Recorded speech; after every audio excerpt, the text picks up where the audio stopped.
Trinity Rodman, welcome to Call Her Daddy. Hey, thanks for having me. Oh my gosh, so happy to be No, Trinity, you just walked in here and you go, what did you just say? You're like, I only talk about soccer. Yeah, this is new territory.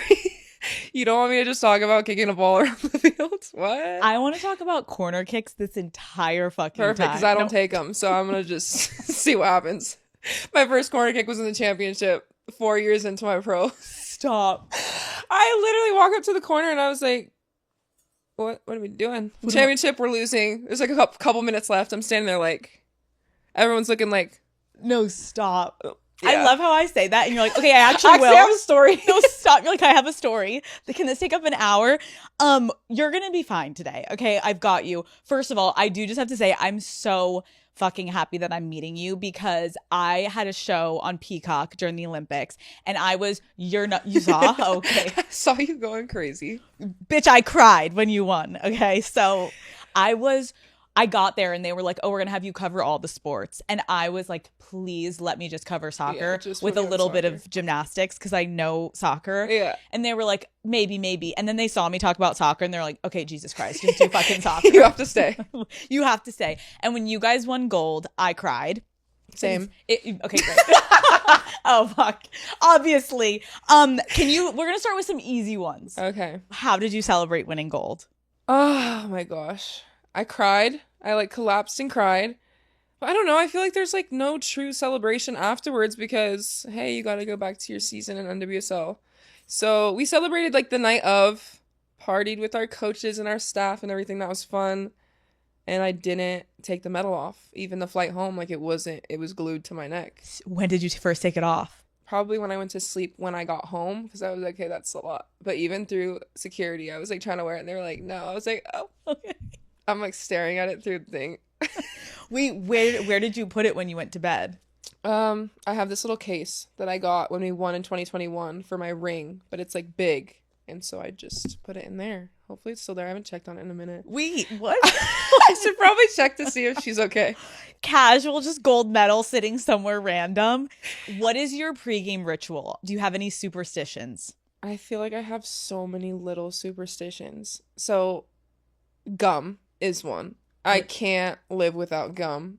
Really? For soccer. So like I'll go through probably 3 or 4 pieces of gum a game. And if I am going on the field and I don't have gum in my mouth, like I'll throw a tantrum. Like I'm a diva. Like I need gum. That's the one thing. Screw water. I need gum. Wait, what kind of gum? Anything peppermint. Spearmint, it can die. No. Yeah. What else? I have to sit in the same spot on the bus on the way to the game every single time. I have to stand in the same spot for warm up behind my girl Tara. There's so many things. I have to have at home games. I have to make a peanut butter and jelly sandwich in the locker room. Mm-hmm. Red Bull's essential for energy and psychotic behavior in the locker room. So many things. No, the locker room before games is feral. There are some people that are so chill and quiet, and then there are the people that are rowdy. Are you rowdy? Do you want to answer that? No. Yeah, I'm the person that the chill ones hate because we have the people in our locker room that have their headphones on, they're stretching, they're down, they're not talking to anybody, and I'm bouncing like a crazy person around the locker room. I'm like trying to take their headphones off. I'm like, come on.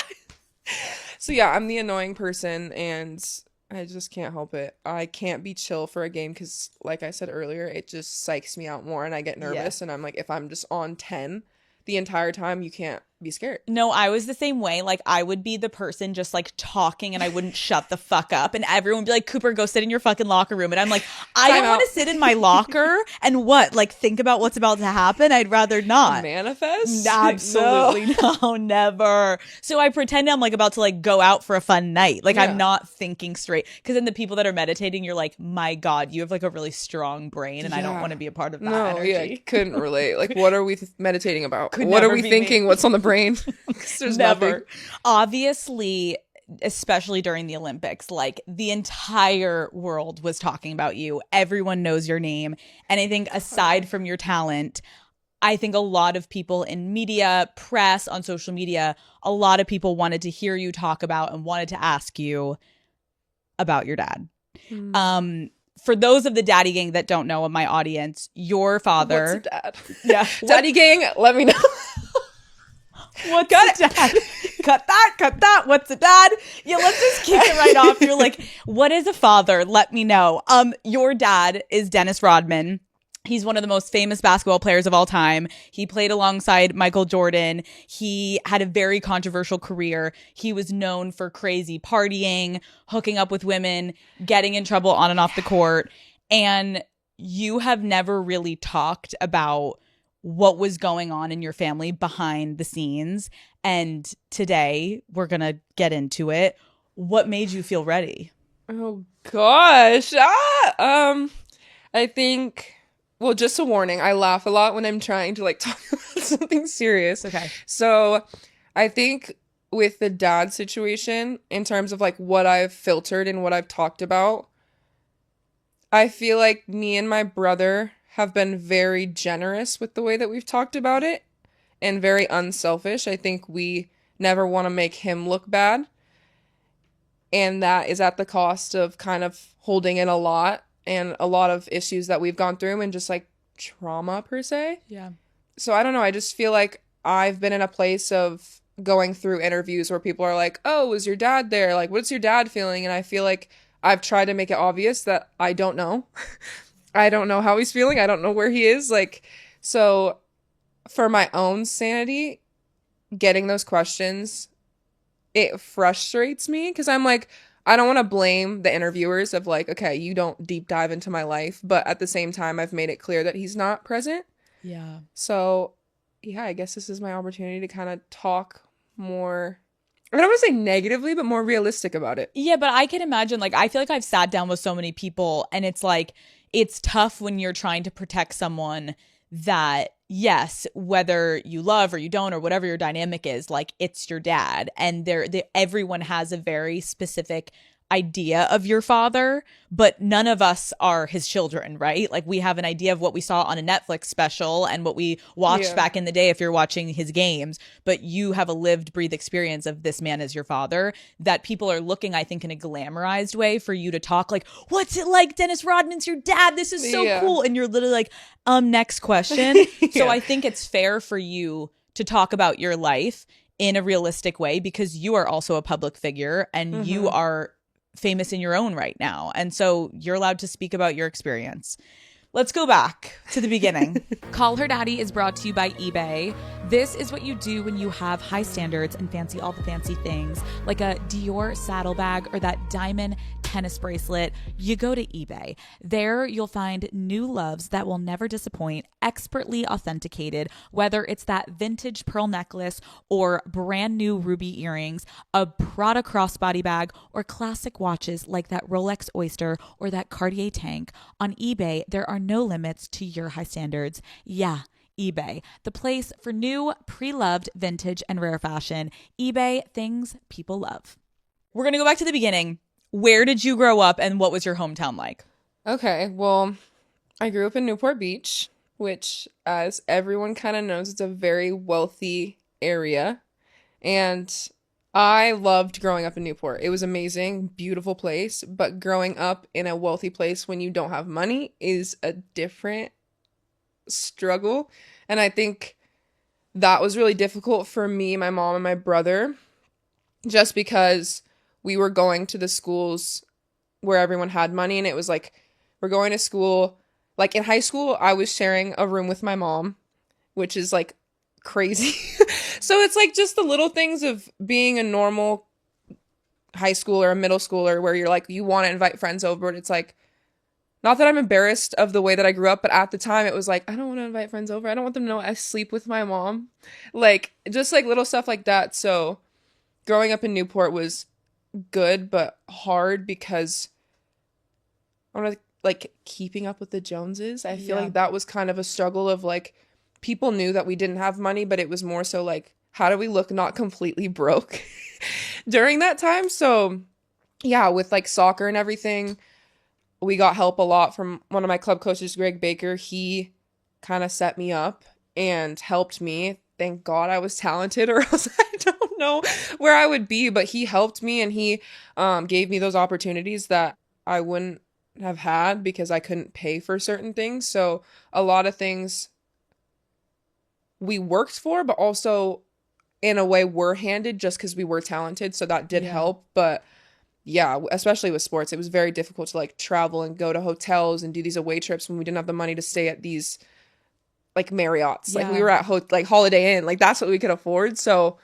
it was just hard because I would then find teammates. It's okay if like I come, and then my mom couldn't come sometimes, and it was just interesting. Like we were trying, like we did the best at being humble and being grateful for everything, but at the same time, it was really hard. Yeah. Even just like after school, like at a cookie truck, I'd be like, "Mom, can I have $1 for this cookie?" Like one time, and I know that sounds horrible, but that has made me, I feel like, more humble now. Yeah. Experiencing that, being in a wealthy area and not having it, we made it through, and we're great people, and like it worked out. So Going back though, like, okay, you talking about growing up in Newport, and I agree. I feel like people that aren't obviously from California, but I feel like you hear about it, or even you like watch the show The OC and Orange County and Newport, like there's such extreme wealth. How do you think you growing up and not having money impacted you like as a kid in your personality? Like were you shy? Were you reserved? Were you loud? Like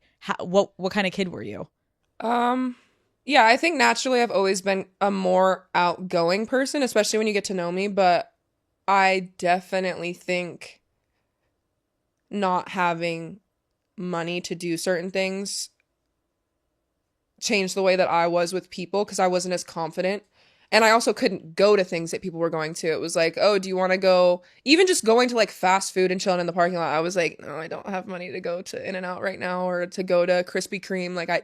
And it was embarrassing to be like, hey, I don't have money.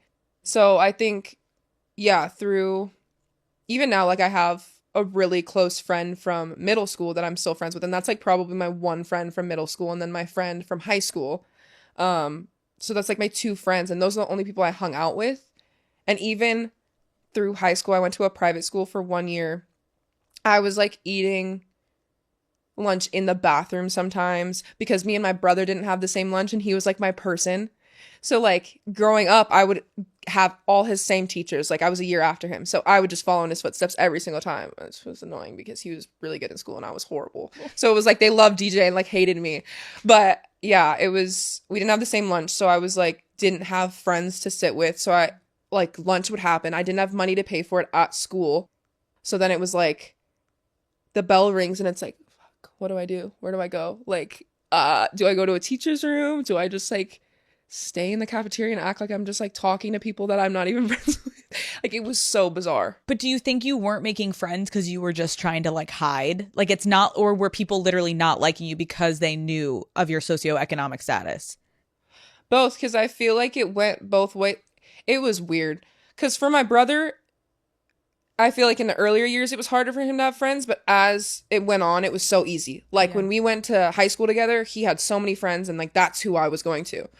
And then for me, it was completely different. So it's just weird. And we know like girls are very catty. Yes. And like cliquey. And I felt like I had come late. Like everyone had started freshman year. I got there sophomore year. So I had some soccer friends, but the vibes were just different. Like we were friends for soccer, but then in school it was like, okay, not the same thing. Yeah. So I don't know if it was just like people already had their cliques and I was just like too shy to be like desperate and like try to push my way into certain groups, and I'm just not that person. Like if I'm feeling you're not feeling me, then I'd rather sit in the bathroom. You're like, peace. Yeah, so I think it's a mixture, which was unfortunate, but now looking back it's like funny. Because all those people are texting me now, and it's like, of course, interesting. Go fuck yourself. Yeah. How old were you when your parents got divorced? Oh gosh. Google help. I think you were like 2. I feel like I was dealing with it even when I was like old enough to remember it, but I don't know. It dragged on you for probably many know years. More than me. Do you remember like how did you see that affect your mom of like this divorce dragging on for so many years? I mean, obviously, I cannot speak for her experiences because I feel like she didn't even really have time to think about it just because she had to deal with me and my brother and my sister. That girl.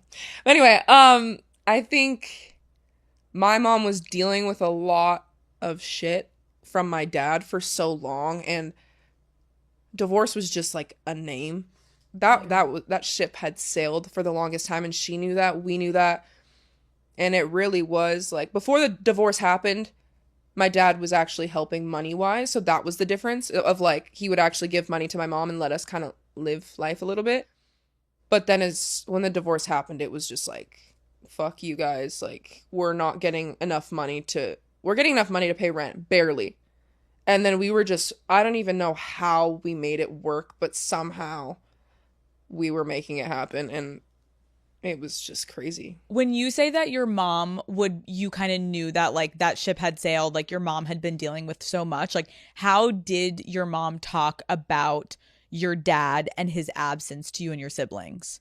My mom was really good at making every situation seem smoother than it actually was, and I think that's what parents do to protect their children. But yeah, I think even being young, it was like he partied all the time. He has this beach house in Newport or Huntington or whatever, wherever, and it was like we tried to live with him, but he's having parties 24/7. He's bringing random bitches in. Like, my mom she was strong enough to deal with it, because even to this day, I still believe that my dad hasn't loved anyone after my mom. Like, I genuinely believe that. I think he doesn't know how to.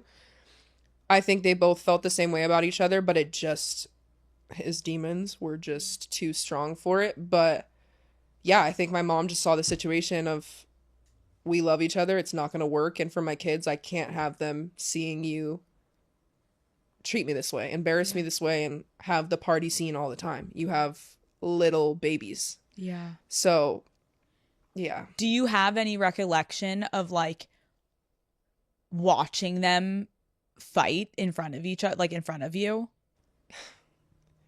I don't really remember so much younger, and I feel like me and my brother were very oblivious to it. But then once we got older, when he was in our lives less and we were seeing him once, two, three, four times a year, every time they were together, it was like, it was the same shit. It was my mom being valid and, what the fuck are you doing? Like, help us and help your children. And he was just like, oh, you just use me for my money, ma. And even then it was like, that was all the fight was ever about in front of us, at least. It was just the money part and helping your children. And even then it was, my dad, he likes to be in control. So like, he would take us shopping, get us phones, do this, do that. Oh, I'm going to take you and your brother shopping. And me and my brother are like, we don't want to go shopping. We don't want to go shopping.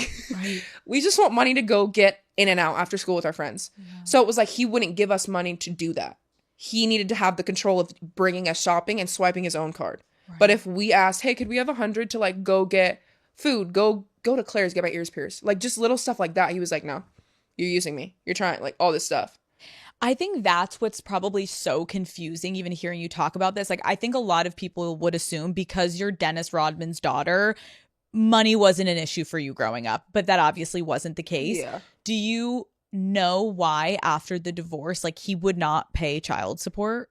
I think then it was kind of like, that's not my problem anymore. And I don't even know. To try to justify his brain is so hard, because even now, I genuinely believe he's still in love with my mom, because he'll call me randomly and be like, how's your mom doing? Like, even before he asked how I'm doing. So whenever we would see each other, he was always just like almost trying to get my mom to fall in love with him again so that it could be a family thing, even if it was toxic. But I think once it was a divorce, it was like, all right, like, this is on you. Like, yeah. I know you said like you were sleeping in a bed with your mom. Like, what was one of the worst circumstances living wise that you and your siblings had to go through during your childhood? I'm like smiling about it because it was the best and worst situation, if that makes sense. So we had an expedition and we kind of lived in that for a little bit. Mind you, in Newport Beach. An expedition, like a car? Yeah. Okay. Like Newport Beach, we're going to, I think this is when we were at, what is it, Ensign by Newport Harbor. So we were still in Newport. So imagine living in a car going to like a rich school. Like, it's the most weird thing. But we were living in a car, but then we could afford to stay in a motel for a little bit. So we were kind of back and forth, like what nights we could pay for, how many nights we could pay for. But I'm saying it's the best because me and my brother, my mom is obviously like prideful and like she never wants to be looked at that way of like not being able to provide for her kids. Mm-hmm. So like my mom's like, I'm sorry that like we had to do that. I'm sorry that you had to go through that. But me and my brother are just like, what? That was so much fun. Like as a kid, we lived in a motel and our routine every morning, we would make those waffles in the waffle machine in the motel breakfast, like before school. And then we'd go in, my mom would let us go into the hot tub in the pool. So like this is all preschool like fun stuff in the morning. So this is like us getting up 6:30, 7 a.m. making our waffles, jumping in the pool, chilling in the hot tub, playing, being like best friends, and then showering, getting dressed, and then we would drive to school in this like beat up expedition when everybody else is in like Rolls Royces and Range Rovers and all that stuff. But for me and DJ, it was like never embarrassing in the weirdest way. It was weird, and we knew that we were kind of like the odd man out. Yeah. In a sense, but we never ever would like rush out of the car or like be like, Mom, pick us up over here, or like it was never like that. So yeah, going back, long story short, it's like worst and best situation because me and my brother look back and we're like, that was so fun in the weirdest way. How long do you think you lived in a car for? It wasn't that long. We were in that motel for months. But again, it was fun, even as an adult. Like, I'm like, that was fun. And I also think that's such a testament to your mom, right? Yeah. Because I think as you get older and you start to recognize like the reality of life, the fact that you guys were able to see those moments as just genuinely so joyful, like your mom was protecting you in such a beautiful way and you had these like awesome memories, that's such a testament to your mother. Yeah, it's crazy. And I mean, she's not like she had an easy childhood. Like she didn't have a father figure either. Yeah. So I mean, she went through her own struggles while somehow making our life extremely fun being broke, which is insane because everything costs money. So how do you have fun? But it's just weird. Do you think you were like, you never found yourself ever resentful of your situation? No. That's amazing. Never resentful. Obviously, there were times where it was like our friends would be doing stuff and we couldn't go. Yeah. Or like we just didn't want to go because we didn't want to ask people for money. Yeah. So it was never resentment. It was more so like, damn, I wish I could have went there. This is an advertisement from BetterHelp. I cannot express how much of a game changer therapy has been for me over the past few years. I would not be anywhere near where I am today without it. Going on a therapy journey gave me the tools I needed to set healthy boundaries, practice clear communication, and end the unhealthy habits that were holding me back. Setting aside time to focus on yourself is so crucial for personal growth. And Daddy Gang, you do not have to do it alone. In a society that glorifies being extremely independent, it's so easy for us to forget that we are so much better when we have a support system. Therapy can be that amazing source of support you're looking for in any area of your life, whether you're working on finding balance or you're goal setting or you're trying to break toxic patterns. It all just gets so much easier when you ask for help. As the largest online therapy provider in the world, BetterHelp can provide access to mental health professionals with a diverse variety of expertise. Build your support system with BetterHelp. Our listeners get 10% off their first month at betterhelp.com/daddy. That's BetterHelp, HELP.com/daddy. When I was doing research, I was looking like when you were 9 years old, your dad was getting inducted into the Hall of Fame. And when I'm listening to you talk right now, I'm like, okay, you're 9. So many things happened. It's crazy. Right? Like, I'm like, forget. Hold on. This man is on a stage getting inducted into the Hall of Fame. And where are you when you're 9?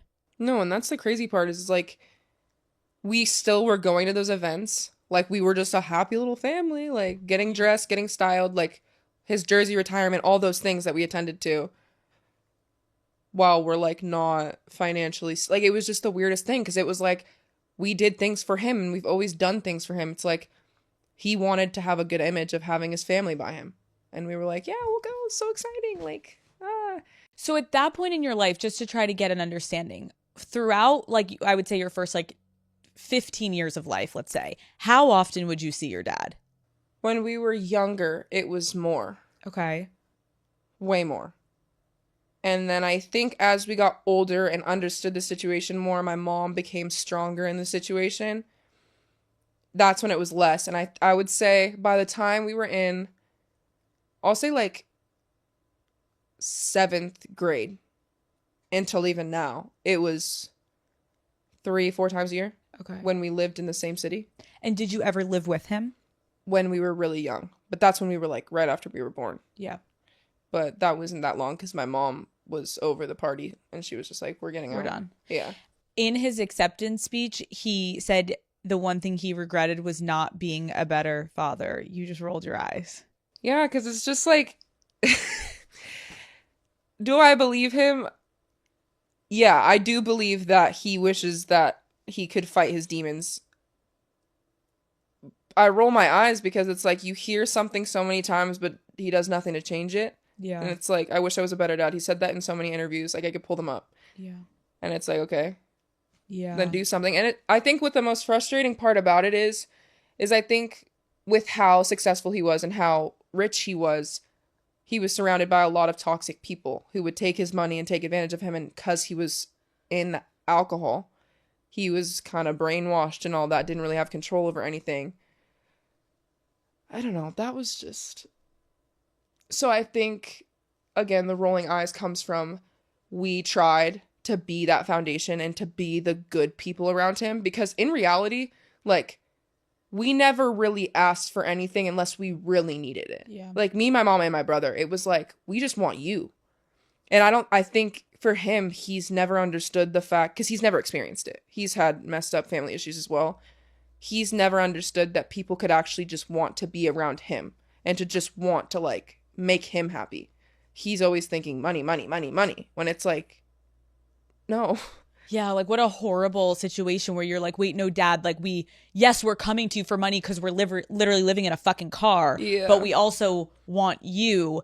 But he's so paranoid of whatever's going on in his life that he can't like accept what you guys are trying to give him. And so it's like this cat and mouse game where you guys feel like you're constantly being rejected, but you're coming with the best intentions. Yeah, and it's just hard because it's like, even now, I'm like trying to be honest about it and I'm still giving him sympathy, which is like frustrating for me because in reality, I think he's an extremely selfish human being. I think everything has always been about him. He's gone through shit, but at the same time, I'm like, he loves the spotlight. He loves the cameras. He loves bringing his children on stage and being like, oh, these are my kids. Like, all that stuff. And even like the mind... I've been cussing. That's new for me. I was going to say the mind fuck, but like of him, like for me emotionally, he's put me through like, oh my gosh, like even just him not talking to me for months and months. And then he randomly calls and he's like, hey, like I'm thinking of doing a reality TV show. You want to join? I'm just like, whoa. So like, that's the part where I have so much anger towards it of like, why have I been so nice about someone who's so selfish? And that's the thing with our entire family is like, you said it in the beginning of like us protecting him when he's never once protected us. He's almost made it worse because he has put us in the public light at a young age. So I guess it's just like the anger that I haven't really been able to let out is like difficult for me. Yeah, but I feel like hearing you say this, like I've had people sit in that exact chair and it's like, fucked up dynamics with parents is so complicated because at the end of the day, they're still your parent. And there's like almost a brainwash you experience of like, you still want their love. You still want their validation. You still want them to like you. You still want him to like come to your games and think you're great and like see how great you're doing. But at the same time, you also want to be like, fuck you. You've never done anything for us. Like, and it's like this battle of, I get why I wouldn't expect anything other than you sitting here and going back and forth of like trying to protect him because you've never spoken about this. So I want to give you grace also of like, you're doing great because you are doing a really great job of explaining this like hard push and pull you have because it's your dad. Yeah. Like, and that's like hard. What you're saying is like the weirdest thing because even when I'm like, even like going through a season where you're just like, damn, I'm just so over this. Like, I just want to go home and sleep. In moments like that, I'm like, damn, I wish I could just get a hug from my dad. When I don't even have that connection with him, like when he showed up at my game, I was like so mad. Yeah, like can we talk about that for a second? I first saw him, I like kind of already start talking about everything. But It's okay. yeah, he showed up to my game. My mom had no idea until he was like there. And I think she got a call or something. But they were in the suite field side. And I, again, going in my rookie year, going into a quarterfinal, like I'm already shitting my pants as it is. Like I'm like stressed, like, oh my gosh, like we have to win. So we go, I'm playing. I think it's like halfway through the first half. And I hear it. And like his voice to me is like, ding. So I hear him go, let's go, Rodman, let's go, Trinity. And I'm like, oh my fucking gosh. Like there's no way this is happening right now. Mind you, I haven't seen him in or talked to him in months. So I hear it and I'm like, I'm playing a game, not like throw in nothing. Like I'm playing a game and I hear I'm running. I'm like, oh my gosh. So I'm still playing and I'm like, there's no way. I'm like chasing the ball down, trying to figure out a goal kick happens, right? I'm defending a goal kick. And I'm like in my stance kind of, and I look back and I'm like, what the fuck? I look straight and I like start crying on the field. So I'm trying to play the soccer game and I'm crying. And I don't know if we got a water break. I think there was like an injury or a water break. Yeah, because we go into the huddle and I go to Ashley Sanchez, which is like one of my best friends, go to her in the huddle while our coach is trying to give us direction of like what's working, what's not working. Cause like we were playing horrible the first half. I'm looking at Ash. I'm crying. No one knows what the fuck's going on. I'm looking at Ash and I'm like, dude, my dad's here. And she knew immediately. She was like, oh, fuck. She gave me a hug. She was like, it's okay. Let's just finish this half. Like we'll talk in the locker room at halftime. Just finish this half. Don't think about it. I was like, sure. Let me just forget. Yeah. Classic. Easy advice. So yeah, finish that half and then cry my eyes out in the locker room at halftime. And my coach was like, do you want to play? And I was like, yeah, I want to win. Hello? I'm like, he's not going to take me from winning this either. Fuck you. So yeah, we finished the game. Were you able to like play well? Yeah. So I took the shot, ricocheted back, and Hatch scored it for us to win. Yeah, you Again, did. awesome. Uh-huh. And then after the game, when we were winning, there's that part in your head where like the whistle's gonna blow, and all I was thinking was like, oh my god, I'm gonna see him, I'm gonna talk to him, like what's gonna happen? The whistle blew and I was so like mad. I was like, you took this happy moment from me. Like you fucked with my head again. And he did it so many times and I don't even know. No, I think he knows what he does. But when the game ended, I was so angry. I was happy we won, but I was just like, And then I started getting mad at my mom because I was like, she had to have known. Why didn't she tell me like all this stuff? And then I walk over and again, there's cameras everywhere. Dennis Rodman's at the game, blah, blah, blah. And I walk over there and all I did was cry. I was like, I'm walking over there so mad, like, fuck you. I walk over there, he grabs my head and I just start bawling into his arms as if like it's a daddy-daughter, like. And I'm just like, this is the first game you've come to, quarterfinal, you missed the entire season, haven't seen my games in 3, 4, 5 years. And I'm just like bawling. I cried and then I was super happy. I was like, let's take the positive of it. He's here. Like, that's more than I can ask. So then we go into like this friends and family part after. We're like talking, whatever. He's asking me how everything's going. And it's like, honestly, like a pretty wholesome thing. Like, oh my gosh, imagine. So we're just like talking, catching up. And then I don't remember how it was left. I think I just went home because I had training the next day. And we just kind of left it at that. And he was just like, I want to see you soon. I'm in DC, whatever. And I was like, okay. And then after that, radio silence. I didn't see him for like until this year. I didn't talk to him or see him. Yeah, until I think. No. Yeah, right after the World Cup. Wait, how many years ago was this? 3. So this is 2021. So that happens in 2021. And I'm talking to media. I put out this huge post like, we're not perfect. I love my dad. Like, this could be the start of something new. Like, I know, blah, blah, blah. Like, being super nice about it. Like, just grateful that he even showed up. I'm like, I don't know what it has in store, but I'm just happy that we got to have this moment together. Stupid me for thinking that was going to be some type of like new spark, because that was me every single time. He would come around and I'd be like, okay, here it is again. We're going to start something. He's going to be around. Boom. Months and months and months. This time was years. And I was just like, oh, okay, cool.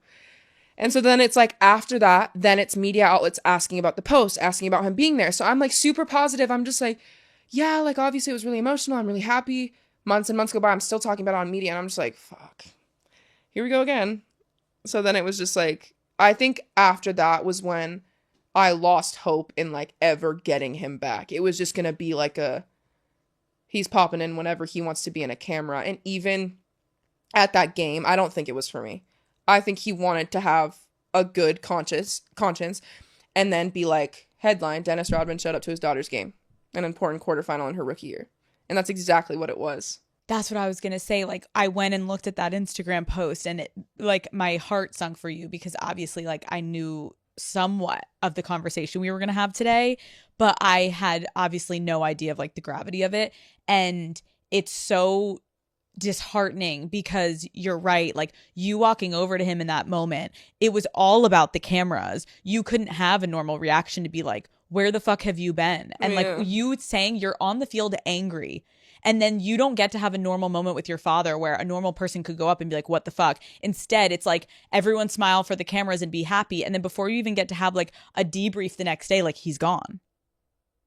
Can you talk to me about like, didn't he like always change his phone numbers? Yeah, even now, like I don't have his number saved. I think because he had called me like even these past couple weeks, he's been trying to call me. And it was just a Texas number. Didn't know he lived in Texas. So that's news to me.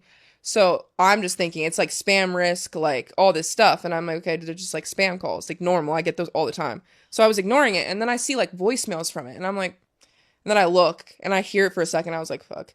And I think I heard it for a second because I saw that the voicemail was 40 seconds long. I was like, nah, I'm not doing that.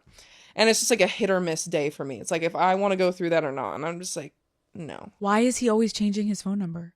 I don't know if it's changing or losing his phones or what, but again, he never has an iPhone. He always has a flip phone, and I honestly think he'll just like trash them and get new ones.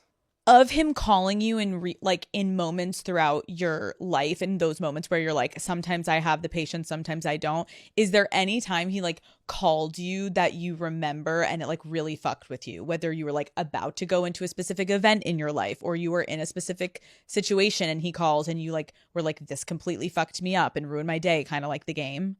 Yeah, I think it fucks me up every single time. Even I think now hearing his voice is like painful.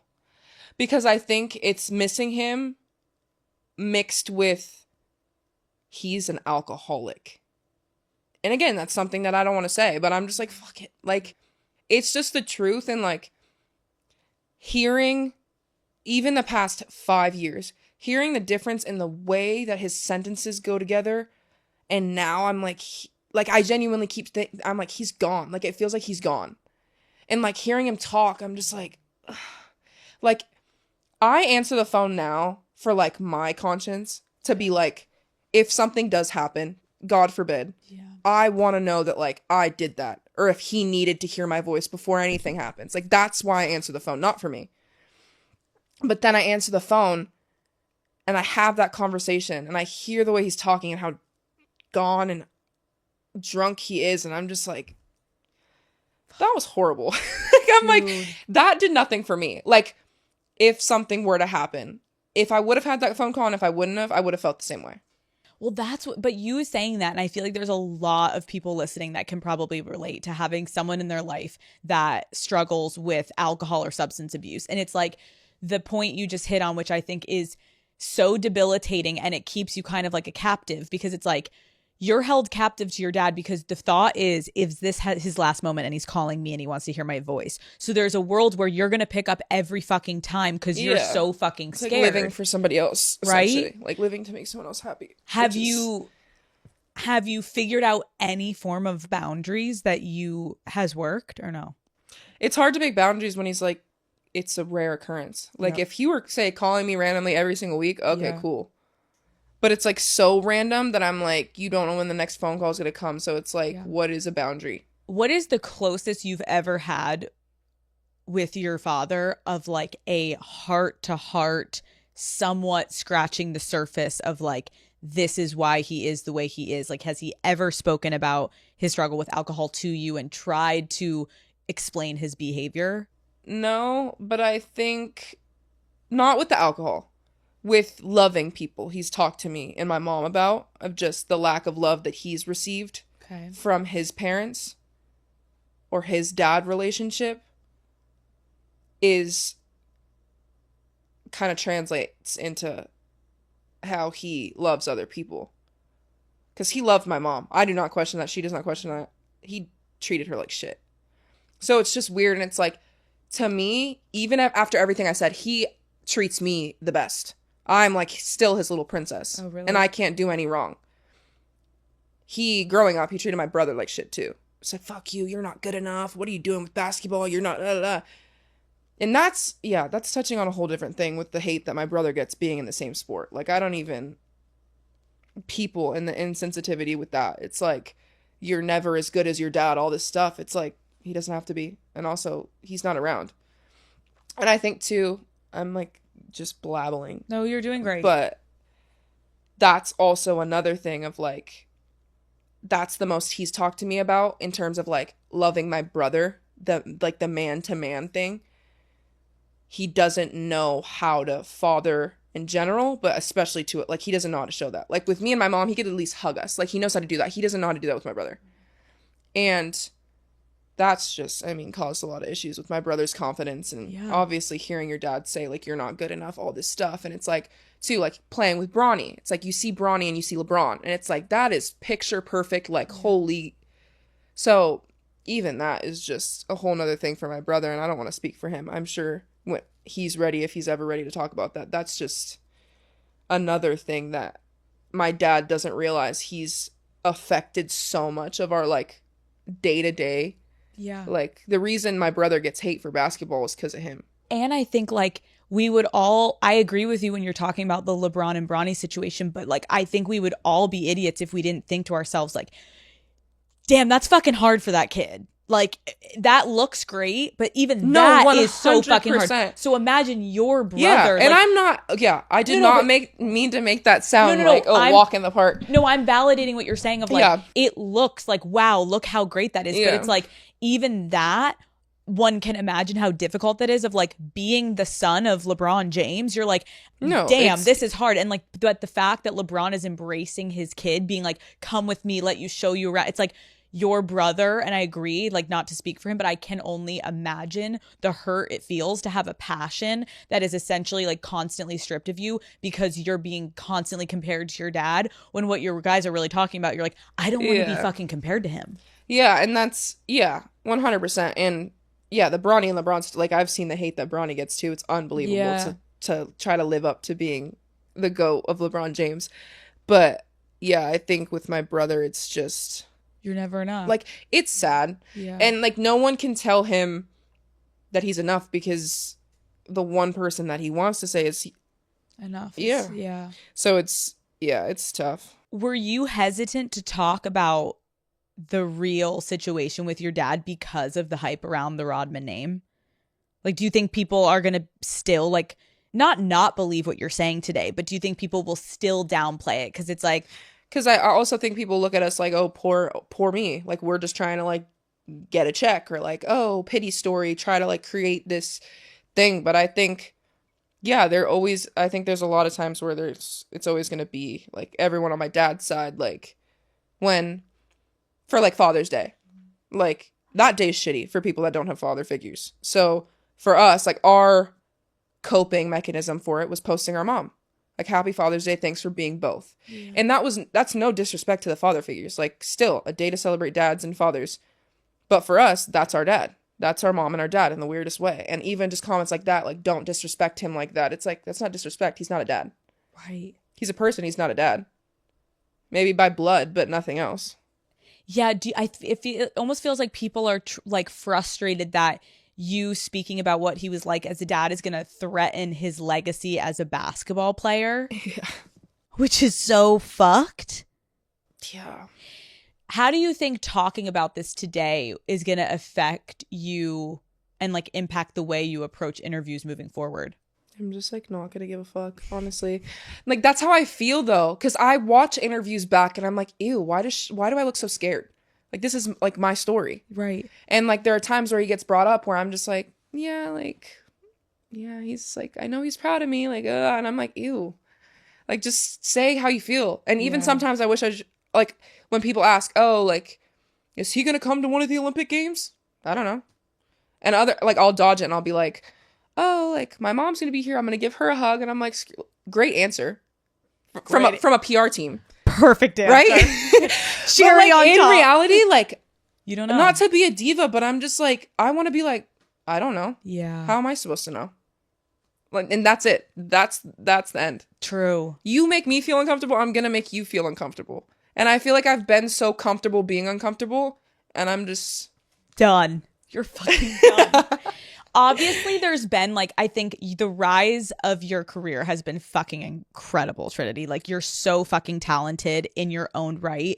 And I can imagine moments like this where you are having this, like, Olympic run and your name is everywhere. And yes, you're sitting there and people are asking you, like, oh, is your dad gonna come? And is your dad gonna see the game? And it's like, why can't I just be enough? How has your relationship with your dad affected your love life? You know what's funny about this is that, like, I literally just figured out what it affected. Like, I would say a week ago. What did it affect? I think my love language is affection and, like, physical touch. But I think that's because I never got that from my dad. And I never got that type of love. And because of that, he didn't show that to my brother either. So my brother's very similar to my dad in the way that he loves. Like, he's, I don't want to say cold, but he's not a lovey-dovey, squishy person in a relationship. So I don't get that from my brother or my dad. So I think the way that I am in relationships, I don't want to say high maintenance, but I think the top priority for me is, like, feeling wanted and feeling like I want to be pulled in for a hug all the time. Like, I don't want to pass you in the living room and for you to not want to touch my butt or, like, kiss me on the cheek or, like, just do something. Right. I know people can relate to that, but I genuinely feel like that has made me crazy. I love you. Okay, wait. Did you have any relationships where you started to be like, fuck, I need to figure my shit out in the past? Because, like, we've all had fucked up relationships romantically. Like, did you see any of your family trauma seeping into your relationships that you can share with people maybe that have similar situation to you? Yeah. I think my first relationship, I think obviously first relationships are always, like, kind of a what is love? What are we doing? Yeah. I think then I was extremely insecure in myself, and I kind of let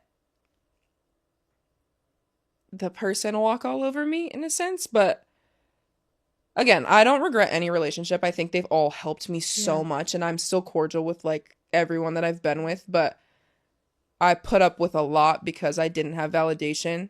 So I feel like it's done a 360 now, but I would say I was really insecure and let a lot of shit slide back then. Like what? Like hanging out with the boys, right? Love that sentence, right? Right? Oh, hanging out with the boys. Okay, fuck off. But it'd be like hanging out with the boys, and I'd be like, damn, I wanted to hang out with you tonight. And happens, and then there's like 10 girls there. I'm your girlfriend. What do you mean? And those are also not the boys. So just stuff like that. And even that was the weirdest thing, was that my brother was best friends with him. Mm-hmm. So my brother was there. So it was a push and pull with him of, like, that's my best friend, but my sister's crying all the time. My sister is sobbing. Get it together. I learned a lot from that relationship. I think that was great. And, like, even with that, we were still, like, best friends in the weirdest way. But I learned a lot of things of, like, I'm not taking that shit. And I think that then helped me in my next relationship of, like, I felt most confident in my next relationship. And then it was a different struggle of, like, I'm so confident and I'm so happy that now I'm, like, too reliant on this relationship. And now I'm, like, isolating myself from everybody else because I'm, like, addicted to the feeling that he's given me, like, the love and affection and, like, you're beautiful and all this stuff. Yeah. So that was just another issue that I had to work through. Well, I was going to say, too, I feel like a big theme throughout our conversation of, like, talking about your growing up and talking about your relationship with your father, like, there has been a lot of instability in the way that he communicates with you and his actions, like you even saying, like, the drinking problem. Like, I remember I wrote down, like, at one point your dad had a lot of controversial moments, obviously, but, like, the one where he befriended a dictator in North Korea, and, like, you know, it's really not funny, but, like, we can laugh. But, like, you having to read that about your dad, that is a lot of, like, one day you don't hear from him, one day you're reading something on the news. Like, that's very like destabilizing to like your reality of like your everyday. This person pops in, or you hear this on the news that your dad is making friends with a dictator in North Korea. Like, how have you learned throughout the years to just like stabilize your own reality and like keep your bubble as safe as you can when all the rest around you is kind of moving? It's obviously so, it's just so weird. And it's like so hard not to be hurt by certain things, like reading things, getting updates through media. Yeah. And then people ask you and you're like, you probably knew before I did, or you probably honestly know more than I do. Yeah. Like, it's so, so, so weird. Or just like little stuff like him not being in my life, and then like other people. And I'm not throwing shade at anybody, but like, I remember Angel Reese had wore his jersey to a game. And then there was a picture of them. And like he is a really famous basketball player. Yeah. And like style-wise, everything, like inspiring. But I think as a daughter seeing that, it's like no shade, but it's like, damn, I wish that was me. Right. You're like, damn. I wish I was taking a picture with him. I wish I was wearing his jersey. Like when I wear his jersey, I feel like it's not like, holy shit. But like when Angel Reese wears it, it's like, Angel Reese is wearing Dennis Rodman's jersey. And like, I think that's like a sting to me. And I don't want to sound like bitchy at all because, again, statement, like, pop off. But for me as his daughter, it's like, Dad, what the hell? Like, it's just weird. No, it's and like, those are the things you have to filter. And it's like, okay, it's fine.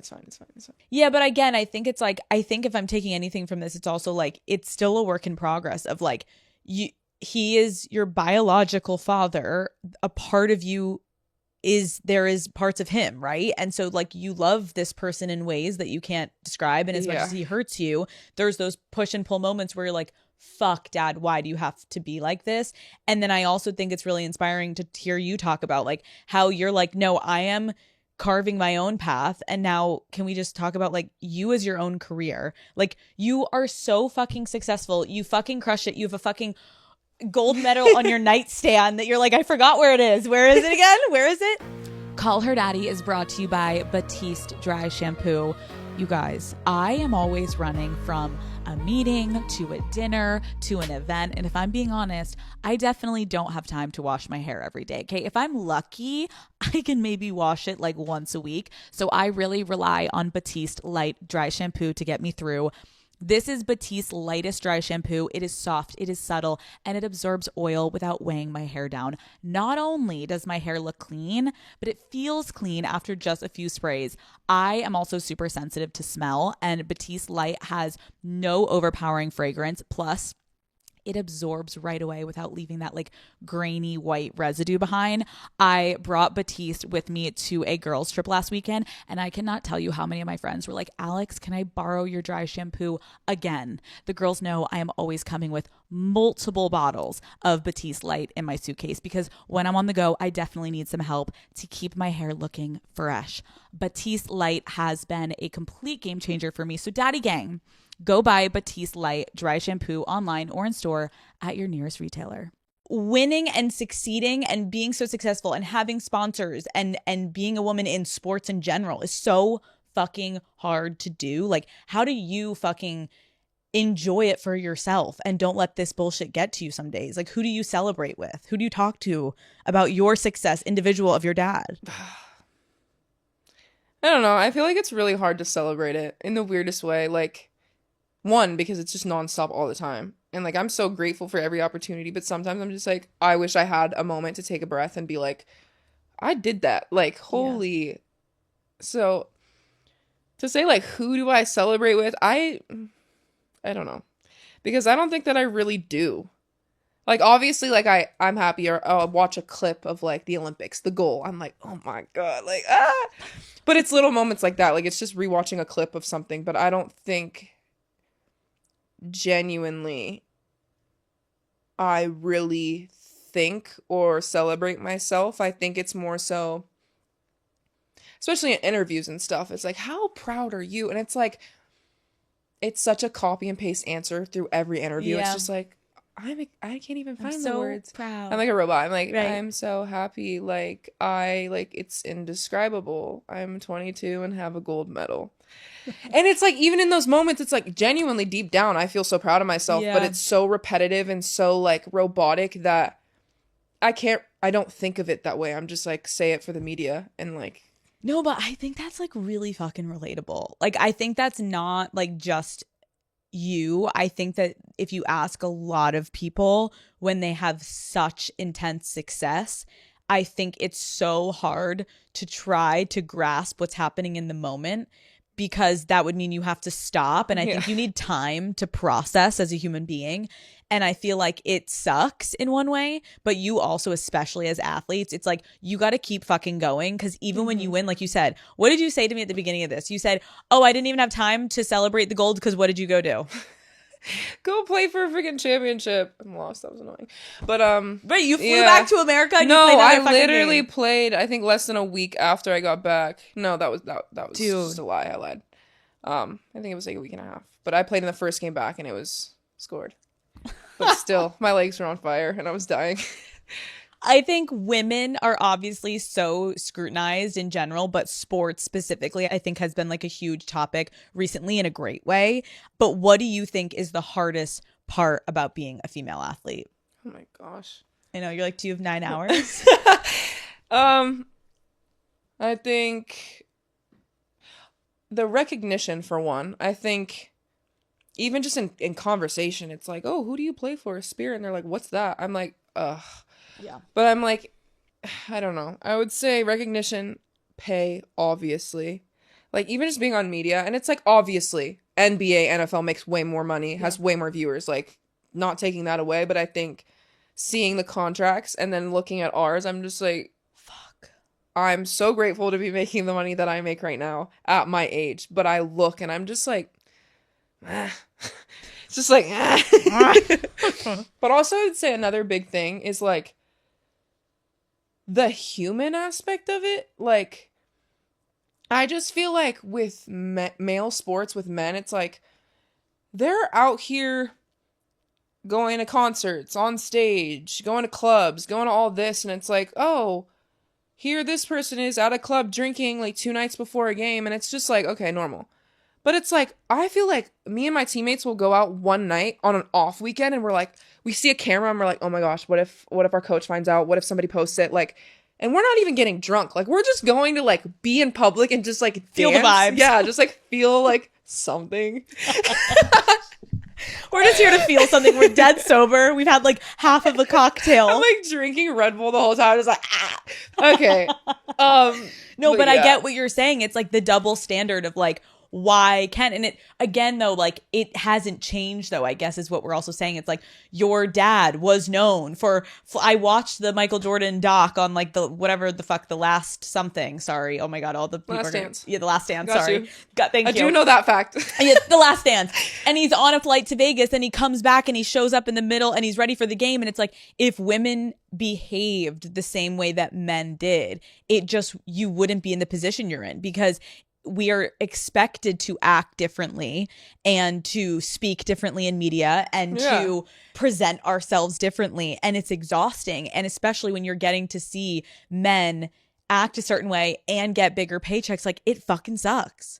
It sucks. Yeah, it does, definitely. And I think, yeah, it's just annoying. It's just annoying. No, but can I say, I do really respect you for sitting down with me today for a numerous amount of reasons. But when talking about the women in sports, I feel like something that, as someone that used to play but doesn't play anymore and is now in media, like I think something that can contribute to the sports growing is this. Yeah. Is the athletes becoming more well known for who they are individual of the sport, because the sports are fucking amazing. We love sports. Yeah. But who is Trinity Rodman outside of being on the field? And like I think that's what gets people so fucking excited and incentivized, on top of being a great big sports lover. Like there may be some people, I remember doing my show and people were like, oh fuck, I like watched soccer games and I've never watched a soccer game in my life, but I just like tuned in because like I listened to Call Her Daddy and like now I kind of love it. And it's like whatever we can do to get people to tune in, I think is so important, because like women do deserve the recognition that they don't get. So I appreciate you fucking speaking up, even if it's about something that you didn't want to talk about. Well, no, like, I appreciate it too, even if it makes me uncomfortable. I think too, like, obviously, like, getting to know the person outside the sport, but also, like, we are going to have a life outside of soccer. Like, if an injury happens or when we retire, like, you can only play so long. So it's like, what is our life after that? And like, if we're only known for soccer, it is so hard to pick up the pieces and figure out what you're doing after that. Yeah. So I think for me, even growing up, like, anyone close to me could tell you that I've always wanted soccer. Like, I've always wanted to be an Olympic athlete, like World Cup winner, like everything. But through everything, I've always said, I don't want soccer to be my entire bane of existence. Like, I don't want to live, die, breathe soccer. And I know a lot of athletes that do. Yeah. Respect. But I just think in the future, live, die, breathe soccer is not going to help me in the long run. And then I'm just going to feel like I lack purpose once I'm done playing. Yeah. And I feel like I'm trying to figure that out. But yeah, moments like this really help me. Yeah, look at your personality shining. You walking around with your ass out waiting for your boyfriend to smack your ass. Your outfit. What's happening? Your outfit. My sweat's dripping down my So I know I'm sweating. Okay, last question. What do you want your legacy in the sport to be? I feel like my answer is simple. Just like, I want to be the athlete that brought the fun to sport.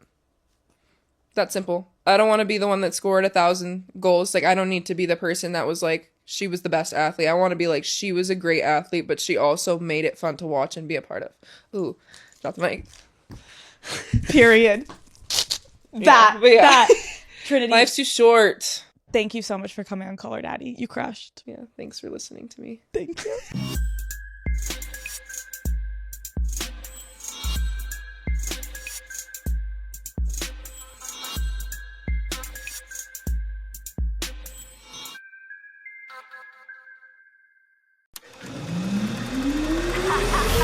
What is up, Daddy Gang? It is your founding father, Alex Cooper, with Call Her Daddy. Amaya Papaya, welcome to Call Her Daddy.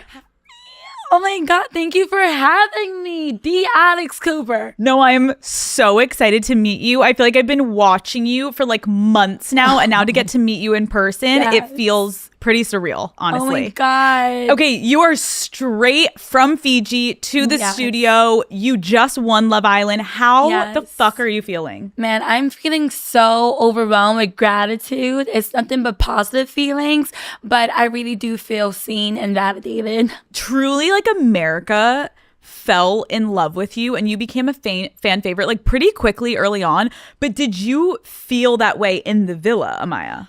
Girl, we were all so isolated. Yeah. And it really got to the point where I was like, I felt so misunderstood. And I'm like, wait, is there something wrong with me? Like, what am I doing wrong? Because in the real world, when you're feeling like that, you could easily just block someone. But while being there, you have to like be around certain situations. So do you usually block people? I'm the person who'd be like, okay, you know what, bye, peace out, block. You're heavy on the block. I'm heavy on the block, girl. I probably have so many people blocked that I don't even remember why. Maybe they didn't like the way my cat looked, and I'm like, you know what, block. Wait, you have cats? Yeah. How many? I didn't know if you were talking about your cat or your kitty cat. Oh. Wait, how many cats do you have? I have two. So Romeo and Luna. Oh my God, I'm obsessed. We first of all have to talk about the sweats. I love Sensitive Gangsta. Made in honor of you. Can you explain to me, like, what is the story behind you calling yourself a sensitive gangsta? Because that literally is like the most viral fucking thing. That's crazy. Okay, yeah. So sensitive gangster is just someone who's very in touch with their feelings and isn't afraid to emote. Is that the right word? Yep. Yeah. Okay. Yep. To just show it. And gangster is just like, okay, these tears, don't let them fool you, baby. I'll cry while still holding my own toes down. Like, I'm still very grounded, but I'll probably just be crying in the process of standing up for myself. Okay. That's literally the perfect definition. Someone changed that in the fucking dictionary.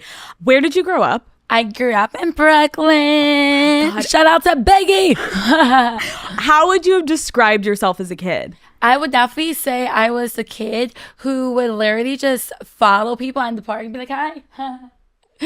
And then my favorite thing to do in the swings was to make the swings. You know when you tie the swings up, I'll just be there like, yeah, it's like getting so dizzy. But I definitely used to always to like just, even if the conversations didn't include me, guess what? I'm inserting myself into a sandwich. Like, hi.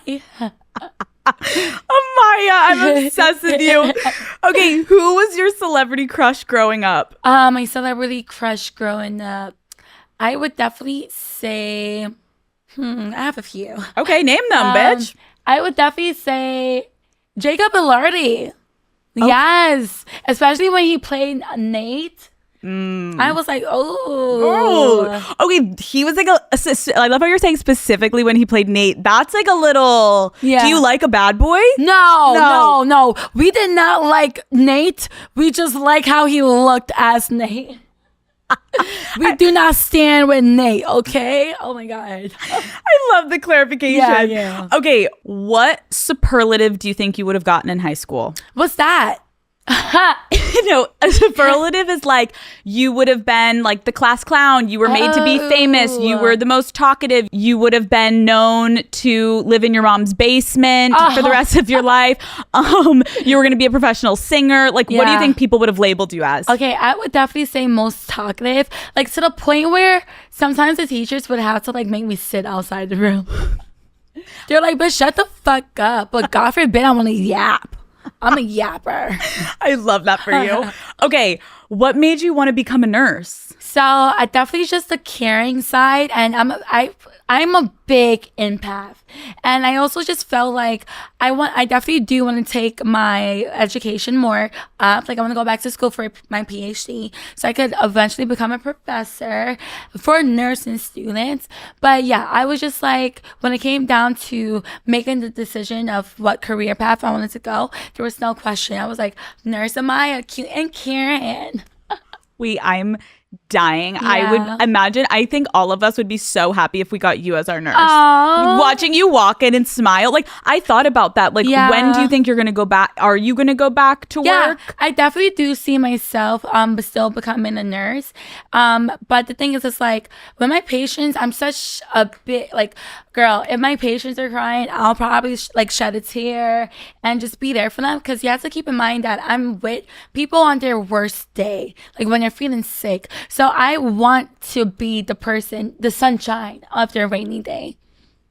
Yeah. I'm fucking obsessed with you. Okay, if you're going out with your girlfriends in New York, what are you doing? What's like your dream night out plans? Girl, first of all, I love a girl's night out, okay? Dressing up in heels, going to a truffle pasta restaurant. But yeah, so it definitely will be all of us dressing up in heels, going to a nice restaurant, and going to a lounge. Like, I love a speakeasy. I love a dynamic like this where we're able to actually hear each other compared to like, girl, what you said? What did he do? That's so real. You're like, I can't hear one fucking thing. You're just nodding, pretending you know what the fuck they're saying. Yeah. Okay, what was your longest term relationship? My longest term was my first boyfriend. We were together for almost 4 to 5 years, 16 to 21. Oh my God, why did it end? Affairs. No. And like him being unfaithful. And after a while, like a girl, there's a reason why my standards are the way they are now. Because sometimes you have to just go through some shit. So like, girl, a laxative was taken for real. I went through some shit, okay? So now I am who I am now. That was actually hilarious. No, seriously. Wait. Explosive diarrhea.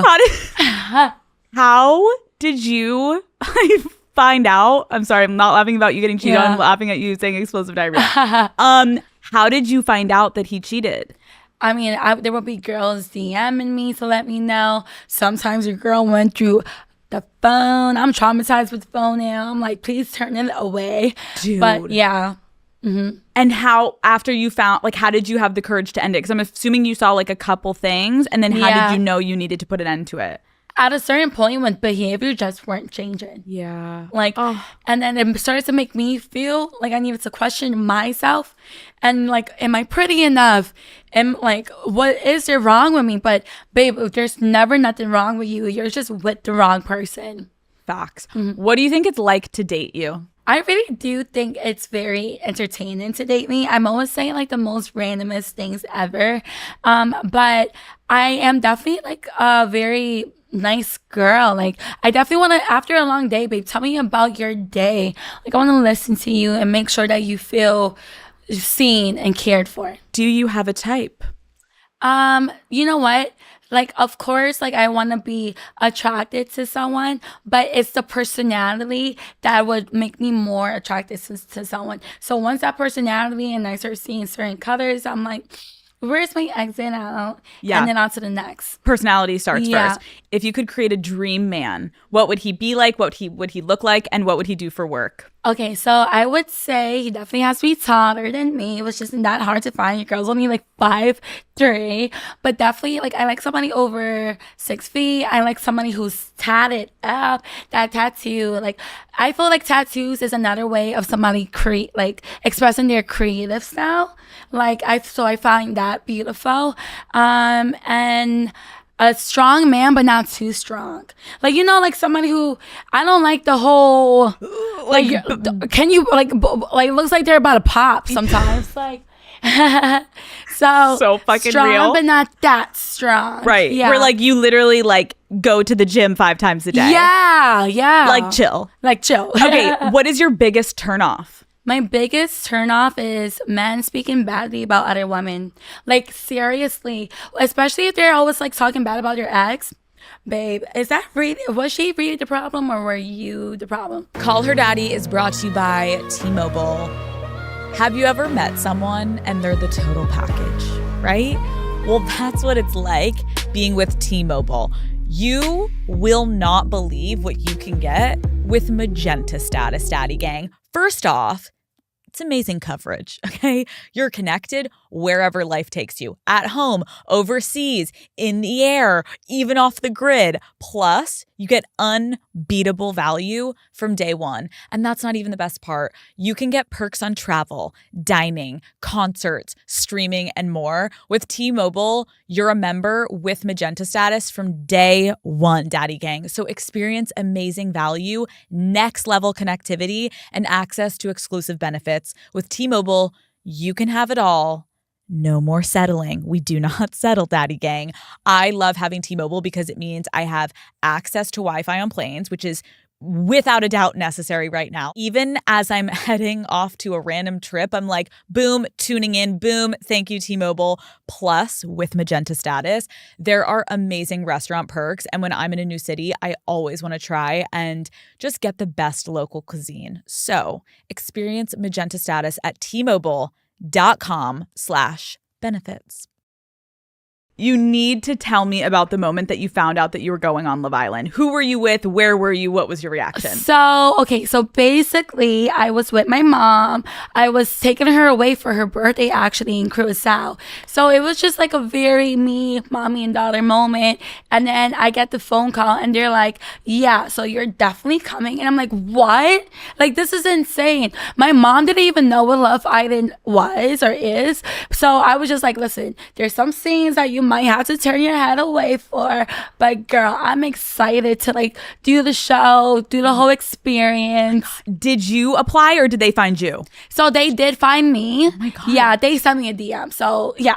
They slid in your DMs. They slid in the DMs. It go down in the DMs. Wait, and Amaya, were you a fan of Love Island? So I never watched a full season. Okay. But I feel like once you watch enough TikTok clips, you feel like you know everything that's going on. So I was definitely the one on TikTok like, oh, wait, he did what? Like, I was so invested. Got it. Yeah, I mean, it is like a full commitment to actually watch a full season. Yeah. You watch like 30-something, 40 hours of your life is gone, but it's worth it. Trust me, it was worth it. Okay, most contestants, I feel like, have their family or their friends take over their social media while they're gone. You had no one in your accounts. Why? To be honest, that was just the last thing I thought or cared about. Like, I honestly really did not care, like, for doing that. I was like, you know what? Let me just go and just really indulge in the whole experience. Like, you know, it was just like, it didn't cross my mind. Which makes, I think, a lot of people love you even more because I think they're like, okay, this bitch never was in it for the clout. Oh, hell to the no. Like, literally, I was like, once they took my phone away, I'm like, okay, mom, I'm not getting kidnapped. You're like more worried, like, Mom. So it's called Love Island. Island. One more time. I'm going to be Yes. over here in Fiji if you need to Yes. contact me. Bye. Were your friends aware of how big the show is? Like, were they excited for you? Yeah, so my best friend especially, she was like, girl, oh my God, this is amazing. But I also was single for the first time in a very long time, like for more than a year. And I felt like really confident in myself. So it was a good place of solitude and just me being okay by myself. So then that's when I was like, okay, I'm definitely ready to start dating, you know? It's a pretty good way to start dating again. Yes. Okay. You come into the villa as a motherfucking bombshell. Grenades. Girl. A good grenade. A good grenade.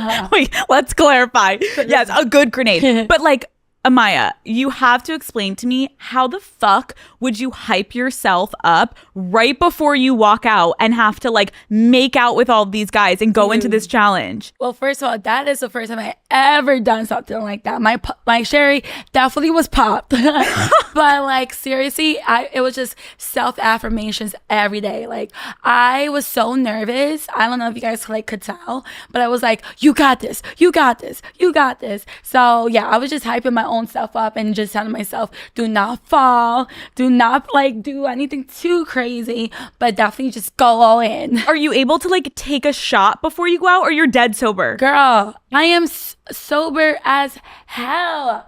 Like, I had to do all of that sober with no tequila, no Don Julio Agafurio. Like, it was literally just me doing me. Yeah. Raw dogging it. Raw dogging it. No condoms. Holy fuck.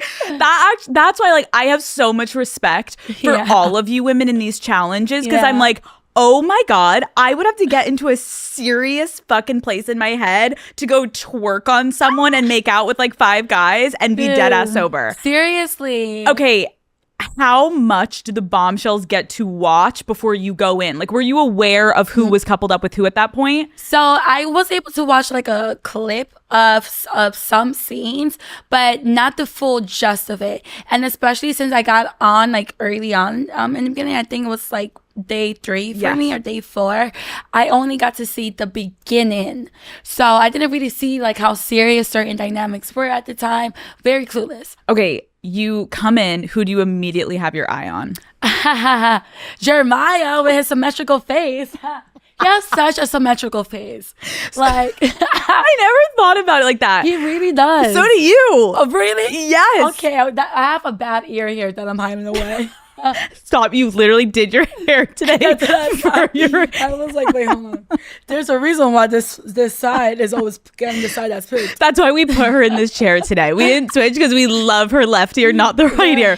Wait, I'm dead. Okay, so immediately you were attracted to Jeremiah because his Yes. symmetrical face. Yes, I was like, oh, this man's tall, like, you know, very symmetrical, he's handsome. I'm fucking dying. Okay, did you feel like you were able at all to like connect with him in that moment because of how kind of serious like Huda and Jeremiah were in the beginning? Yeah, I mean, it was a very good smooch. And I was like, okay, let me see what happens from here on out. Like, I'm like really down to conversate with him, but we also don't beg, okay, baby? I'm a jogger, but we don't be chasing for these men out here. So once I just wanted to see how the conversations would go. And if it was just going left, I would have been like, all right, thank you, next. Obsessed. Your first real then connection was with Ace. And bitch, that did not last fucking long. That was like in and out real fucking quick. Dude, and then now burgers outside. You already know, baby. We were in and then out. Like, Dude, it was so quick. It was like, oh my God, why do you think it fell apart so quickly? you know, boundaries. Boundaries and babe, like, okay, no, but to be fair, to be serious, it's just like, you know, that's the whole point of the experience. The more you conversate with somebody, you see if there's a real connection there, and if you and this person, what is the word, complement each other? Yeah. Like compatible. Yeah, compatible. Yeah. So it turned out that, girl, like, we were just not compatible in a romantic way. We were just No, yeah. It almost felt like not even compatible. It was like he in the beginning, I think a lot of people on the internet were like, oh my God, this man is giving like he really doesn't fuck with you, and it was all off of you just saying like calling him babe. just babe. It did not fuck with him. Like, why do you think that bothered him so much? I mean, to be honest with you, like, to each their own. Everybody has their own boundaries. However, it was just like, that's really part of my lingo. And I know he did ask the question of like, do you usually call your partners babe or something like that? And I just gradually said yes. I was like, yeah, but like, I guess he thought I was being disrespectful when I'm not going to change who I am or change the way I speak. So like, it's really hard to not have a normal conversation with you because now I feel like I have to think about everything I say. Totally. You want to be yourself, and if it doesn't work for someone, you're getting the fuck out. Exactly. Done. Throughout this season, I feel like a huge conversation online was Ace was kind of like really criticized for trying to be like the leader of the villa. How did you guys feel in the villa? Like, did he feel like this big leader, or was that kind of just like portrayed online differently? To be honest with you, like, Ace just has a very like strong personality, and he's the type of person that if he feels a type of way, he would definitely speak up on it. So I think that's what it was more about, like, compared to some other people. They were very quiet or more of a follower, or like, you know, well, not like a follower essentially, but I get it. Like, not as outspoken and like speaking up about certain things that are upsetting him. Do you think, because I think like I even felt this way watching it, like, do you think there was any part of Ace that voted out Jeremiah because he kind of saw him as like this threat of like man to man, like I'm kind of competing with this person? Yeah. So I was trying to get like, you know, the tea during the villa of like, wait, what's going on? Like, what's the beef? Like, why is there like a back and forth between him and Jeremiah? But the guys just personally, from what they said, they felt as if Jeremiah was just it wasn't there for the right reason. There was a huge rumor online that Ace and Shelly had secretly been dating before going on the show. We know they met and they acknowledged that, but people were like convinced there was something more outside of the villa. What was your take on that whole thing? To be honest with you, I believed Shadi when she said that her and Ace like definitely like met outside of the club once. But from what it seemed like, it didn't really seem like they really knew much of each other like before that. I guess it was just that one interaction, probably sliding in the DMs once again, that goes down in the DMs. But I don't think they were like dating. So it didn't feel like they were playing a game. No. And can you clarify, like, because I think maybe it was like Jeremiah or Ace or someone said this on In Press, like a bunch of you kind of low-key knew each other from social media. Is that fair to say? So it's so funny because I knew of Shadi before going into the villa. We worked with the same photographer before, so he would always post their content, and I'm like, oh wait, like I would hype her up. She's a gorgeous woman. So going into the villa, keep in mind, me and her have never hung out before. I was like, are you slim thin? Like, girl, I know you. Like, we follow each other. So we knew of each other. And yeah, it wasn't like... Okay. So she was the only person you knew of? Yeah. Okay. That's good. Okay. There was a lot of speculation. Can you confirm, is Ace actually 5'10"? Man, I'm really bad with height. How tall are you? I'm 5'3". So he was taller than you? Yes, he was taller than me. But shorter than Huda? No. Wait, how tall is Huda's 5'2". Wait, she is? Yeah. On mine it says Huda is 5'9". No, she is not. She is nowhere near 5'9". Okay, so maybe he's like 5'8". 5'8", yeah. 5'8". Okay. Coming in as a bombshell obviously can put women on edge. What was it like? Like, was it hard for you to make friends immediately?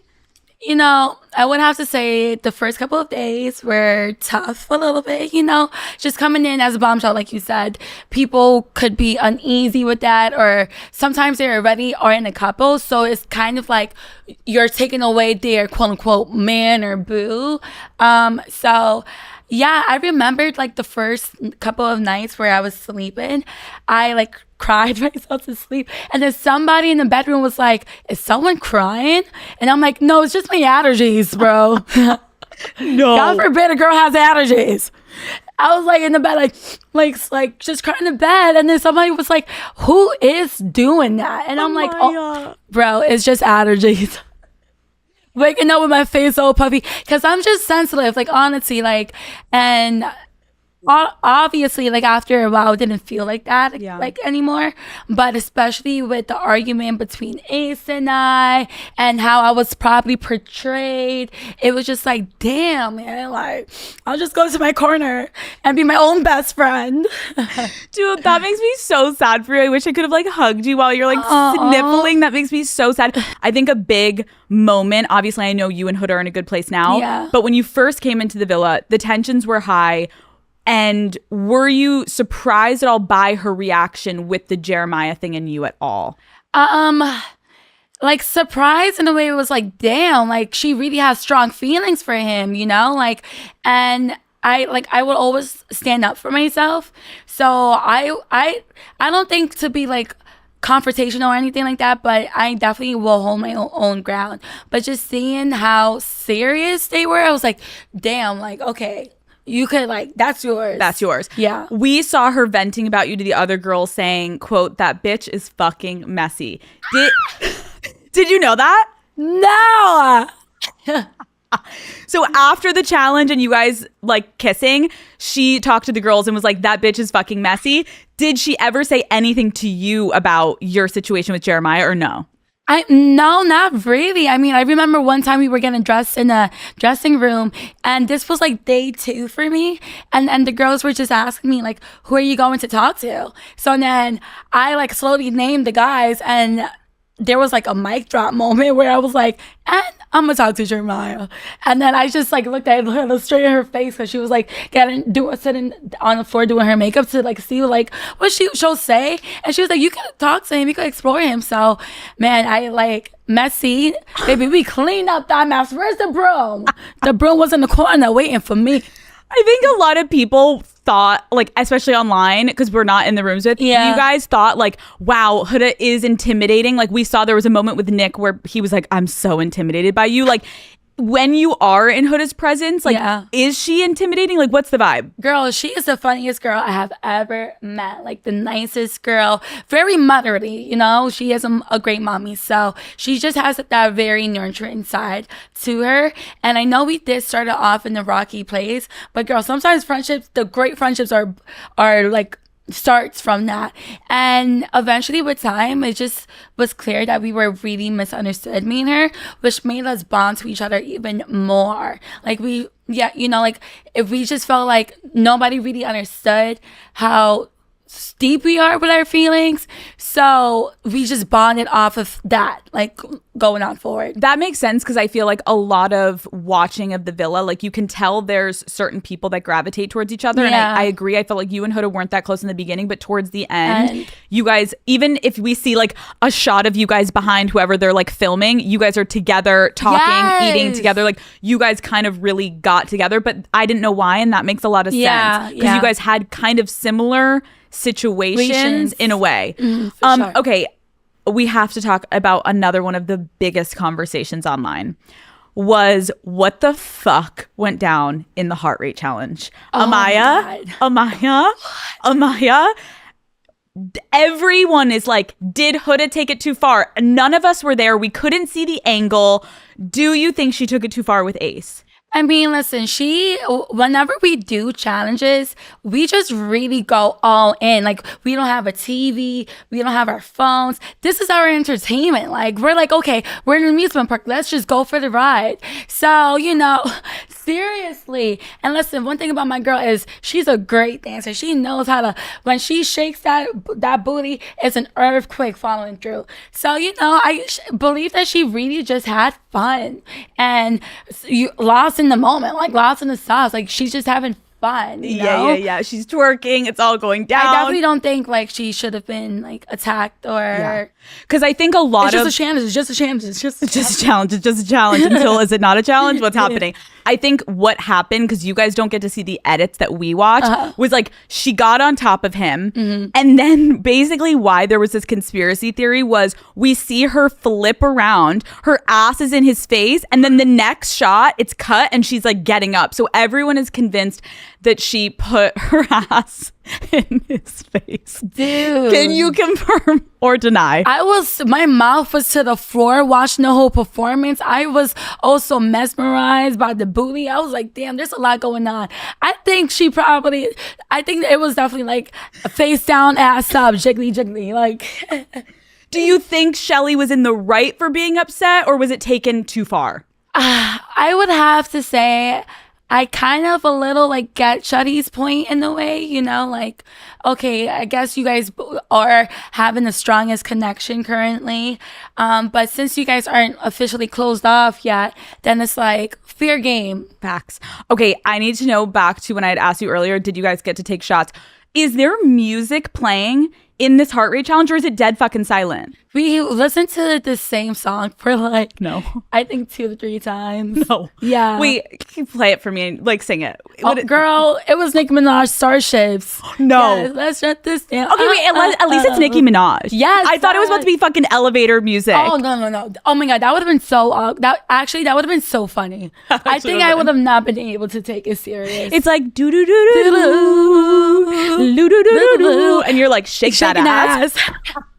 Okay, that makes me feel better that it's Nicki Minaj. Yeah. Like, at least that's like kind of a fucking vibe. Yeah. Okay, after the heart rate challenge, it felt like a lot of the women's relationships kind of turned in the villa because things got really contentious. Like, Yeah. did you feel the change in the villa with the women after that challenge? I definitely did feel like there was tension, especially after the whole Hella situation. Yeah. Like, it was it was tense for a couple days. Can I ask, like, did you feel like the villa was cliquey? Like, were there specific cliques? I feel like we tried our best to interact with everybody, but I definitely would have to say like there's people who gravitated to each other more, just like the way I gravitated to Helen, like naturally, you know. Before Huda, and like, who else do you think you were closest with? I would have to say me and Alandria have a great friendship. I remember like when the whole Ace Babe situation happened, I really did isolate myself. I was spending the whole day like crying, and she was really one of the main girls, just consoling in me and also making sure that my feelings are validated and I wasn't being like too much, you know. So I would definitely say her. Yeah, I feel like Alandria like was so good at having really like calm, thoughtful conversations with the girls, and she was kind of sometimes like a grounding force where she would show up for someone even if she wasn't as close with them. Yes. Like, obviously she like was ride or die for Shelly, and they were best friends, which is beautiful, but like she did put herself out there in moments because when she saw a girl was kind of down bad. Yes. AKA you in that moment. 100%. Okay, you came in with Hannah, and the other girls ultimately sent her home during one of the voting sessions. Yeah. I know you weren't in those conversations because you were also up on the chopping block. Yeah. But why do you think, looking back, they made that decision? Man, that was a really tough night. And everybody knows, like, Hannah, my bombshell sister, we both came in together. So it was like, damn, like, it was really insane. But from their point of view, they said that she already formed 2 strong connections before, and that she will like get sometimes tunnel vision like with the guy that she's currently in the couple with, and in regards to like not being as open. So they said that they wanted to keep me so I could have the opportunity to still possibly find my connection, which thank God I did. And with Iris, they said that they kept Iris because she just started to get to know TJ or something like that. Yeah. Yep. Do you, I think a Oh, lot wait, was it TJ or I think it was Jeremiah? It was one of the one guys. of them at that point. Yeah.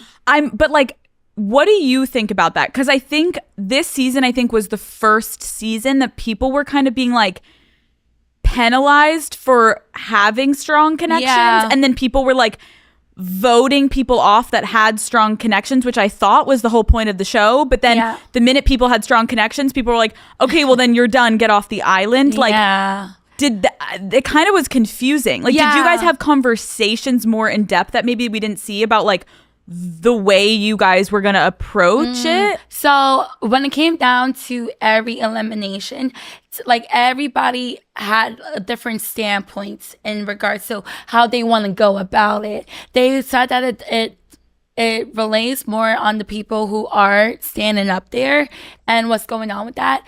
But we all did discuss that if no one's officially closed off, we should be open. And if like that's not a conversation that was brought up, they would just we all just agreed to staying open until anyone is officially closed off. Okay, so I see. So it's like if you're not closed off, but you're acting closed off, then you're what's going on here? Yes. Because it's like then close off. So we're like, wow, you guys are in a relationship. This is beautiful. But if you're saying you're still open, but you're not actually talking to people, then what's the deal? Yeah, that's exactly the whole point. Okay. Because then it gets messy, it gets weird because and then you guys are acting closed off. So if a girl was to approach the guy that you're currently in a couple with, it will start some whole drama for her. You get what I'm saying? I get what you're saying. Yeah, that makes a lot of sense. Okay, out of the guys in the villa, who would you say was your closest friend? You know, me and Nick didn't really talk to each other at the beginning as much, but towards the end, Nicolata really became my brother. Like, he is such my brother. Like, Have you seen the rumor that he wore a wig the whole season? goodbye. Are you kidding me? Oh my God. Yo, what? There is like a shot. That is hilarious. I need to tell him this. This is hilarious. There is like a shot of the girls' dressing room. And in front of one of the girls, you kind of see this like curly little bundle. And it looks kind of like Nick's head. And everyone's like, was that motherfucker putting a wig on this entire fucking season? I mean, there's no way. There's no baby. I'm gonna double verify tonight. I'm gonna put like tuck on his hair, Nikki. But no, he just has good curls. Okay, that's so good. Okay, let's talk about your next connection, Austin. Yes. Okay, can you describe your time with him in 3 words? Man, explosive. I would definitely say ecstatic, and then towards the end, surprising. I fucking love you. Okay, you guys were coupled up right before Casa more. Yeah. Going into Casa, like, how much was Austin on your mind once you started exploring things with Zach? So literally before I left to Casa Amor, me and Austin had a slight conversation of him wanting to take things slow and in a slower pace. And baby, we were already moving slow. No, like seriously, we wouldn't kiss outside of the challenges. We weren't really cuddling with each other. Every conversation we had was very just meaningful. So I'm like, moving slow. Babe, we're already in turtle speed. Like this is gonna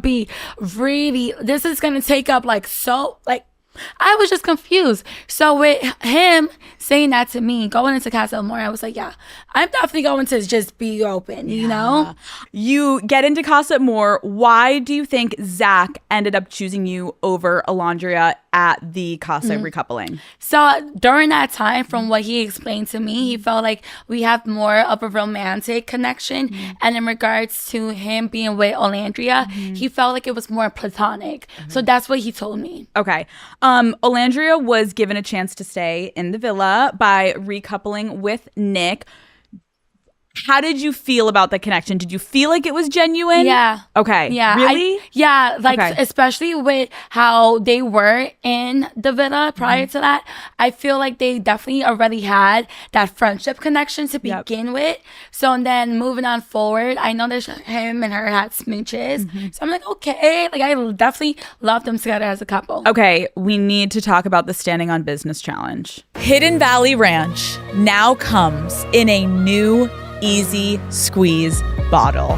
The same ranch you love, just in a new, easier to use bottle. New look, same great flavor. Hidden Valley Ranch is the original ranch, the brand that created ranch in 1954. Recently, Hidden Valley Ranch changed its packaging, moving from the original paddle bottle to new easy squeeze bottle.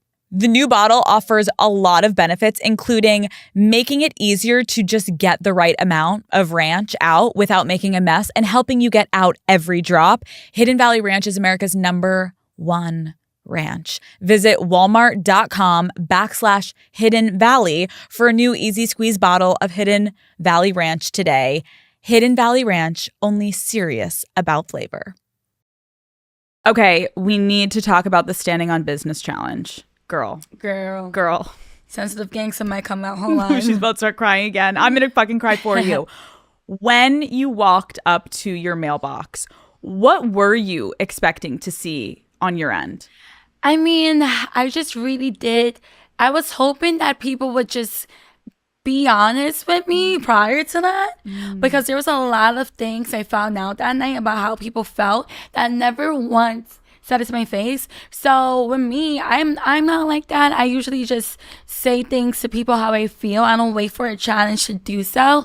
But I was preparing myself for the worst because of how things rolled out, especially in the first days. Ace, Austin, and Zach all ganged up on you in this moment. And as a viewer, it was like, Dude.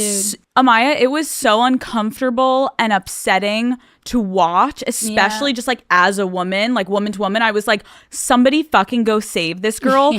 How did it feel in that moment standing up there alone? Oh my God. And plus, people were already not necessarily complaining, but just say I cried too much. So it's like, damn, how can I not cry right now? It was a really, really tough moment for me, to be honest with you. Like to just be on that podium and having nobody but myself at that moment. I'm like, you know what? I just really, it's on my plate. So I'm going to eat up and digest the food. And guess what? Thank you for spilling the tea on how it really feels. But it really did. I was blacking out. Like, yeah, I can imagine like completely just dissociating in that moment because you're like, just stand here, try not to cry, try not to cry. Okay, I'm crying. Try to hold it together. Try to hold it together. Yes. Have you ever experienced anything like that situation in your real life ever? To be honest, no. Because like once again, like I'm able to walk away and like block someone when I feel like there's a conversation is just leading to something horrible. But at that moment, I really just needed to embrace it and just stand on business, you know? And on top of that, I had no idea Zach felt that way. And that was the person I was currently in the couple with. So out of everybody, I was like, okay, at least I have somebody to stand up for me. But it was not him at all. Okay, during the challenge, yes, the guys were basically accusing you of coming on too strong and being too much too soon. To have 3 men all be collectively saying that to you, like, why do you think all of them were that triggered by you? I mean, my father loves to say that a strong, confident woman, especially a woman who's in touch with her emotions, would intimidate the cowards and people who are not vulnerable and open like that. So it's just more like, I never understood the coming off too strong part because I never groped anybody. I swear that I was like, I started to get so scared of how I felt like I was walking on eggshells. If I looked at somebody for too long, it was just like, yeah, bro, she wants to get married with me the next day. Like, we never spoke about marriage or kids talk. I never groped anybody. Like, they just really started to make me feel like I was just doing too much. Right. So you're like, I'm not even gonna make eye contact with you. Right. Like, Can I make eye contact with anybody? Or like me, my pinky toe touching their pinky toe is sex to them? And like, keep in mind, guys, we're on Love Island. We're supposed to be, I thought this was a kiss and dating show. And I can't even have my shoulder touching you now, bro.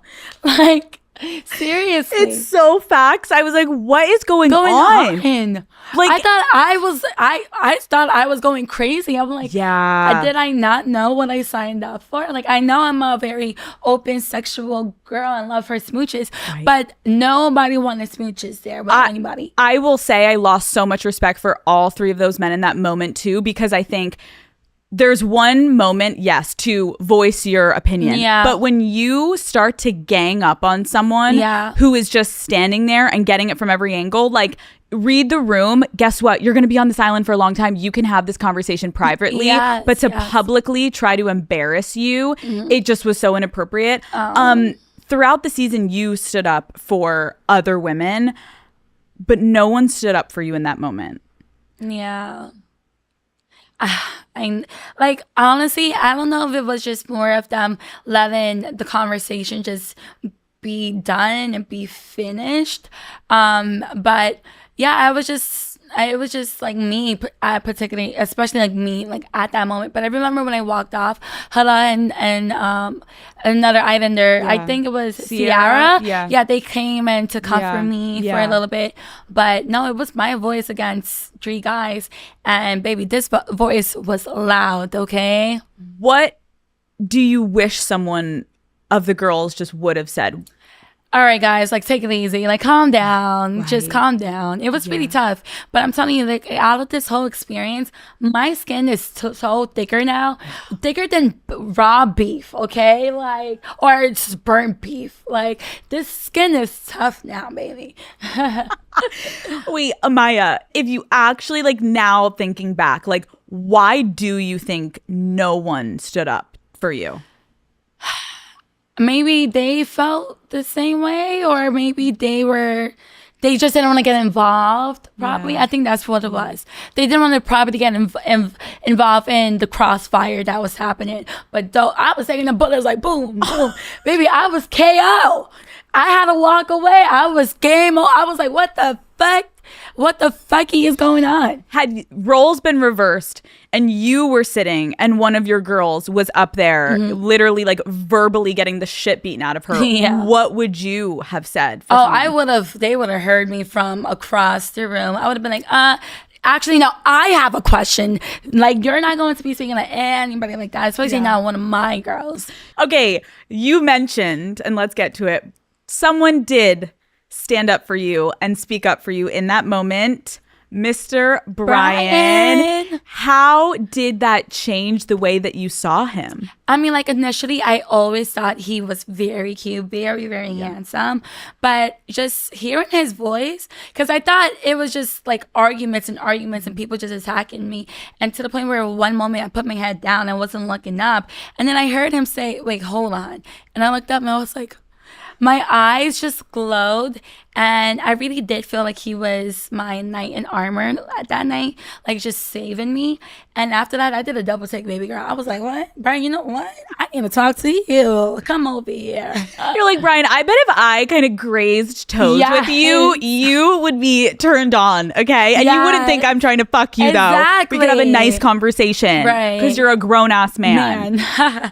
Okay, what made you realize after, like, initial attraction and loving that he stood up for you, what made you realize you wanted to be in a couple with Brian? So after the conversations just kept on being so flowy, and I felt like I was being my complete self around him without feeling tamed and without feeling like my wings are being clipped off. Like, it really just felt so natural.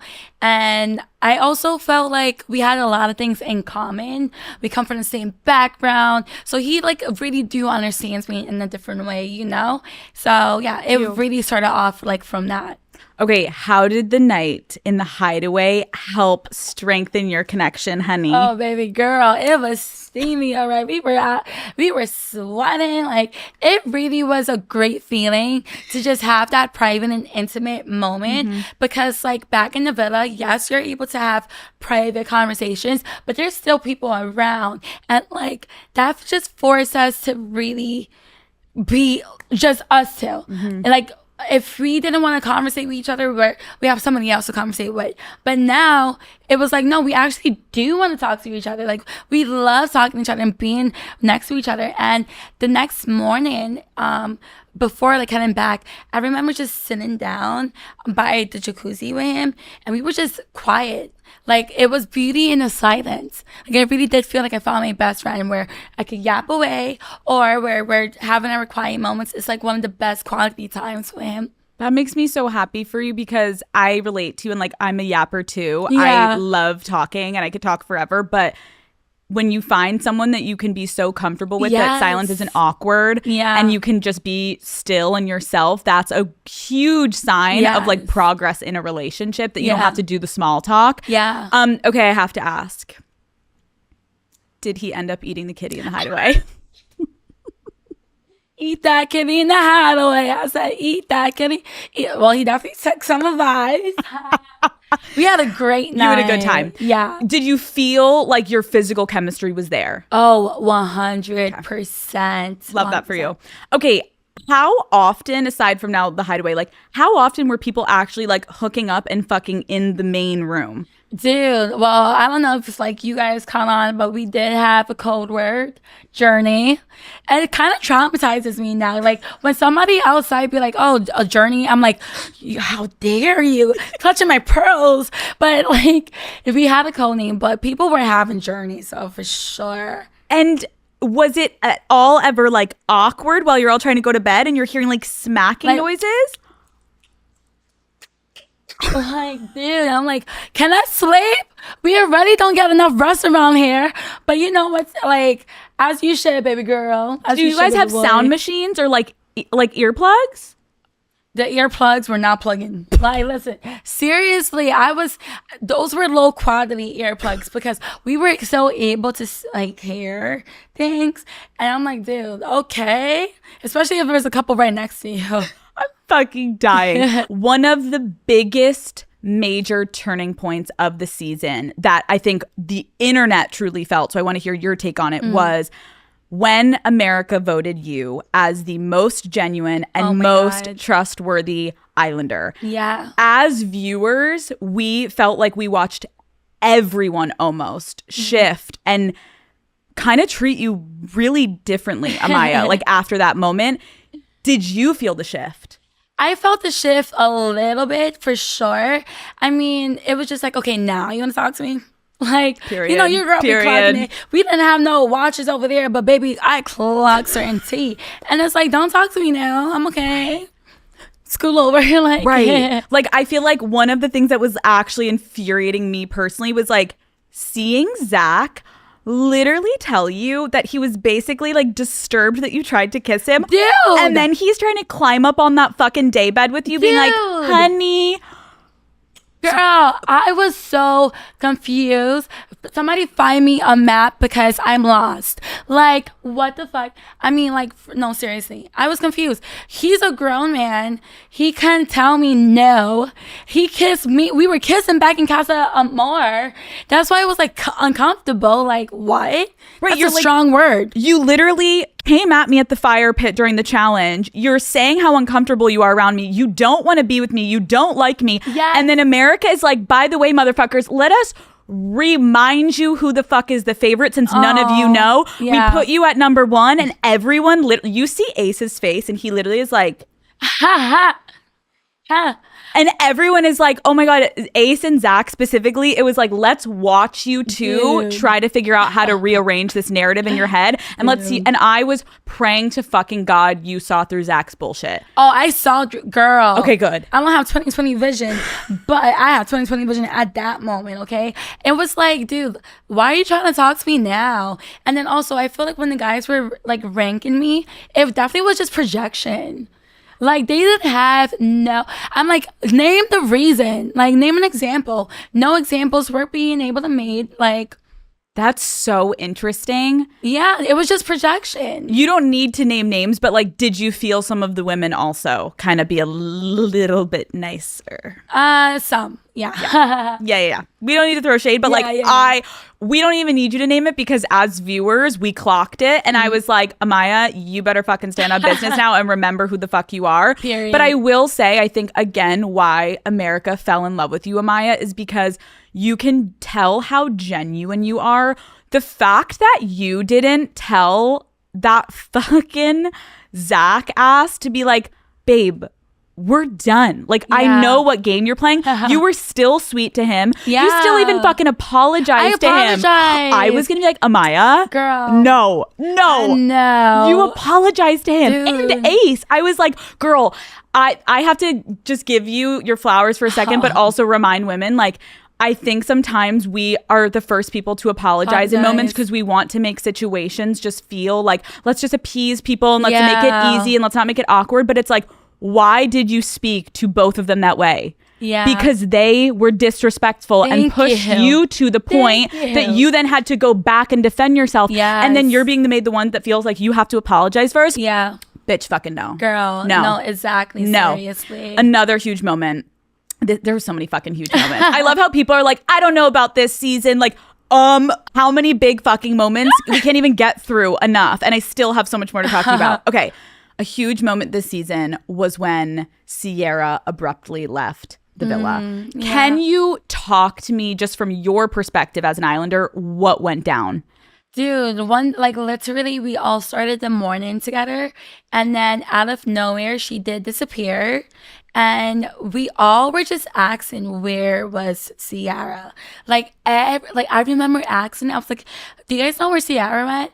And then same thing with Nick. I was like, "Nick, where's Ciara?" We all genuinely did not know, so we did not get the chance to say goodbye. We weren't able to see her pack her bags. It literally just happened in the flash of an eye. It felt very unreal, in a way. What is going on? Where were you guys when she clearly went and packed her bags? We were all in the villa. We literally were all just hanging out. You were outside? Outside. Okay. And she was gone. Literally gone. Now knowing, I have to ask, why she left, how do you feel about it? I definitely do think words matter and everyone should be respected, So, I just hope that, she learns from her consequences, which, she is a grown woman. So, hopefully moving on forward, it's just this should not be repeated, Yeah. Okay, we're going to play a game. Okay. Okay, I'm going to give you a scenario and you tell me the first Islander that comes to mind. Okay, who gave the best advice? Best advice, first Islander. I would say Alandria. Okay, which Islander crashed out the hardest? Besides myself, Hala. Who was the fakest? Ooh, a fakest. Man, Austin, Boston, because listen, where did this information come from, Austin? Shit. Which guy was the best kisser? Ooh, Brian. Whose clothes did you steal the most? Ciara's. Which couple had the most sex in the group room? Oh my God. Damn. Okay, wait. Helen and Jeremiah when they were together. Ha. Dude. Whose elimination made you the saddest? Oh my God, Charlie. Which couple has the best chance of making it in the outside world besides you and Brian? I would have to say Alandria and Nick. Really? Yeah. Because Iris and Pepe, I don't know. I nothing against their relationship. I love them together. But Alandria and Nick families spoke about cookouts already and inviting each other's over to their household. So I really do think that they're going to be a good couple. Call Her Daddy is brought to you by Tinder. Daddy Gang. You know that feeling of finding an amazing hole-in-the-wall restaurant when you're traveling to a foreign city? There is truly nothing better than having the best meal of your life surrounded by locals where nobody knows you're a tourist. Well, with Tinder's help, you can have more moments like that and get a true taste of the local life. Tinder's passport mode can be the best travel companion when you're looking for a local tour guide in any city in the world. Try Tinder Passport globally to connect locally during your travels or even before you start packing, all while making traveling to a new place feel easier. With Tinder's help, add more plans to your itinerary by matching with a local and setting a date to see the city through their eyes. Passport mode is also a great way to help immerse yourself deeper into the culture and have more authentic experiences while traveling. With Passport mode, there is so much to discover. Explore all of the possibilities for yourself. Tinder, it starts with a swipe. Download Tinder today. Okay, we're going to play a game. What is the weirdest place you've ever had sex? CVS pharmacy. At the bathroom. In the bathroom. Not in public. Not in public. But it was in the bathroom. What was going on? We made sure that we didn't touch anything. I touched the wall because I needed to stabilize myself. But we made sure that it was clean, okay? Literally, we went to CVS. I needed to buy some candy. And then we had one smooch. And then he was like, do you want to go to the bathroom? I'm like, okay. I guess it was exciting. It made it more exciting. A CVS buck. We love that. Santa Claus, please bring me Christmas presents. I promise I wasn't that naughty. Okay, what is the most unhinged thing you have ever done after a breakup? Unhinged means you went a little crazy. Dude. Fuck. There's a lot of moments. Let me think. Brain loading.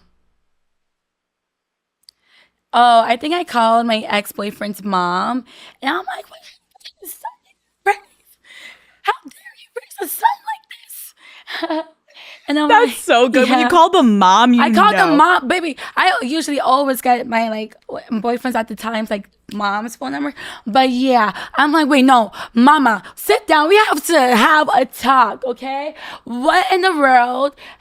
Where went wrong? Was there any like childhood like situation that made him like this? Like, what is it? That's so real. Put it on the mother. It's now your problem to take your Yeah. fucking son, your bitch ass son back. I'm done with his ass. Right. Okay, what is the craziest thing someone's ever asked you to do in bed? In bed, to suck their toes. Like, ew. Guys, sorry, but ew, I'm never sucking a man's toes. Like, what? First of all, they don't even have that much good of a self-care, usually. And now you want me to suck your toes? Like, are they even washed? And, like, guys, let me tell you, let me show you this moment. I went to Miami, like, 2 years ago, and I was on a jet ski with someone, and I looked down, and he had the longest pinky toenail ever. I swear on my baby sisters, I got scared. I was like, I don't know if he use that like, as a weapon.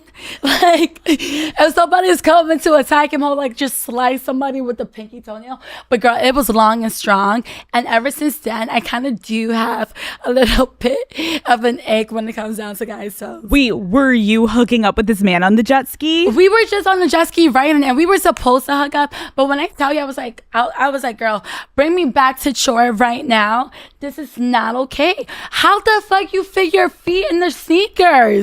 Seriously, with that long toenail, it was like this. I had so much questions. Wait, Amaya, when someone asked you to suck their toes, what did you say to them? Oh, hell no. I'm like, don't ruin the moment right now, my love. Like, everything's going smooth, like butter. And now you're going to come here with the kitchen knife and just slice me up. Like, hello, calm down. No, relax, my guy. What is the most embarrassing thing you've ever done during a night of drinking? Dude, oh my God. Guys, this was when I was like 21. Too much margaritas, just started drinking. Your girl started freestyling rapping on a date. And keep in mind, Wait, what? I started to freestyle rap on a date on our way back home, and it was a 1-hour car ride. So it's not like I just did one thing. I was just yapping, talking to myself, and then at first I thought he liked it, but then I go on Twitter, and I seen that one, he blocked me on Twitter from seeing a tweet, and then 2, my friend sent it to me, and they're like, bro, he just shitted on you. He was like, what would you do if a girl raps the whole entire car ride? And everybody was like, jump out the window. I'm like, oh my God. Wait, you have to give me, from any recollection you have, a little rap. Give me a little something. Dude, okay, so like, You're like, we're driving. I'm driving. Ooh, right. Ooh, and you're like, the hit it. margaritas is feeling nice. So it was literally like the Fat Joe lean back instrumental. Yeah, give me it. It was like, my name is Amaya, a little girl with a big dream, never get down on her knees if you know what I mean. Meanwhile, this man is like, I'm about to swerve up I'm the about to road. swerve off. But looking back, it was like, okay, I could definitely see like the fake smiles. Like, get me out of this car. I also could see like it's fun for a couple minutes, but an hour? Like, I'm obsessed with you that you're like, let me give you another one. Hold on. Listen to this shit. This is amazing. Right. He's like, can I turn on the radio? You're like, no, I am the radio. No, I'm seriously. obsessed with you. Okay, fuck, marry, kill these sex positions. Okay. Doggy style, cowgirl, and missionary. Okay. Mary, missionary, because eye contact, hello, open eyes. Fuck doggy style, exciting. And kill cowgirl. Baby, my knees be tired. Okay, I don't have the best joints. This is why I do yoga and I stretch it out, but we're trying to improve. Okay, what is your go-to line if you want to start sexting? Ooh, I would just be like, time to get wet. For both me and him. I love how straightforward you are. Okay, what has been your wildest sexual mishap? Mishap, like what? Like you fell off the bed and you got a concussion, like you broke an elbow, Oh my like God. you fell off, you whatever the fuck, like a Okay. disaster. Dude. So I was having sex with one of my ex-boyfriends, and I guess he got too excited that he farted. But like the fart was so bad that I almost threw up. I tried to act like it was like, okay, like obviously it's natural for humans to pass gas. That's good that you're passing gas, bro. We're all for it. But like we had to stop and move to a whole different room. And I'm like, please don't let this fart linger, because how to the now was so not it. Did he acknowledge it?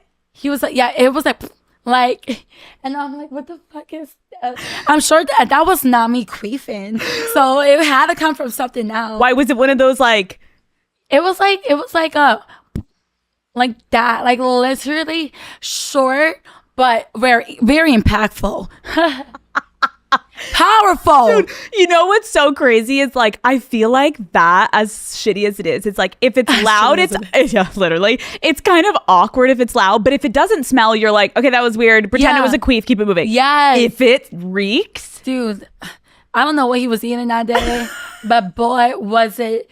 I survived, baby. I almost suffocated, okay? I'm a survivor. I'm a gas fart person in the sex survivor. you're so strong, Amaya. You're Man, so the strong. battles I face. The battles I face. Okay, what is your weirdest turn on? Weirdest turn on? I like, okay, like, you know when you're cuddling with somebody and like I love putting my face in your armpits a little bit. Obviously, if it smells crazy, then I'm going to like be like, oh hell no. But if it's a good smell, you know, like body, You're in there. yeah, I'm in there. Okay, have you ever had a threesome? No. Would you ever? Yes, I would, but not now. Okay. Not now. I feel like that's more for like 30s, like Oh. when like the sex is like, well, to keep things exciting, you know. 30s. We're gonna save it for the 30s. 30s, yeah. Love that for you. Okay, Amaya, what is your best skill in the bedroom? Ooh, man. Listen, there's a reason why my jaws snatch, okay? Your girl be stretching the jaw out. And I'm proud. I'm proud. Not everybody gets to see the skill. So, like, if you're able to see the skill, Brian, Girl, I'm proud of you. thank you. I am so proud of you. How do you think your life is going to be different now after Love Island? Like, are you going to lean into the fame? Like, Yeah. what are you thinking? I definitely do want to engage with my supporters as much as possible. Like, I just want to talk to them and know that, like, my papaya would never change. You get what I'm saying? And I really do want to leave a positive impact on women to know to never settle and to never change who they are. So, as long as I keep on sending that message out, whether it's like my mini, like, get ready with me or vlogs, then for sure. But, you know, a goal of mine, like I said earlier, is definitely to get my PhD. So, maybe next year your girl will be returning back to school. And for anybody who would want to follow me in that journey, it's more than like, I'm open. Okay, you and Brian. Obviously, we saw you guys. You won Love Island. But now, what do you think this looks like in the real world? Guys, I'm so excited to be in the real world with him without like mics up, and I could just talk to him whenever. And like, I'm waiting for our truffle pasta date, and I can't wait to meet his family. I know I met some of his family, his Papa Bear, but I need to meet Mommy officially. He needs to come. We're going to be cooking together. There's just so much things that we have planned for us, and I'm just happy to be in this moment with him. Right. You know, Have you guys talked about long distance? Yes. Like, what are you guys thinking? yeah, so we're definitely going to be taking turns seeing each other. And Boston is not far away from me. I actually have cousins and friends out there. So Boston, your girl's coming. I'm obsessed. You and Brian made history by being the first Hispanic couple to win Love Island. Wow. Congratulations. Like, Thank you. what does that mean to you? Man, it's really, really huge because I'm the first generation to be here in America, first generational nurse, like first time for like my parents literally came from Dominican Republic and like didn't have the best like upbringing. So Latino culture to me is very, very huge. So I mean, it's really I feel blessed and I feel so much gratitude, you know? No, I think like for the world and especially right now, this was such an incredible moment in history. Yeah. Like I think sometimes people obviously can look at Love Island and be like, oh, it's just a dating show. Yeah. But to see you and Brian up on that stage and winning in the world that we're in right now, I think it's probably what a lot of people needed. And for you to be that person to give people that hope and that strength, like it's truly beautiful and incredible, Maya. Oh Seriously. my gosh.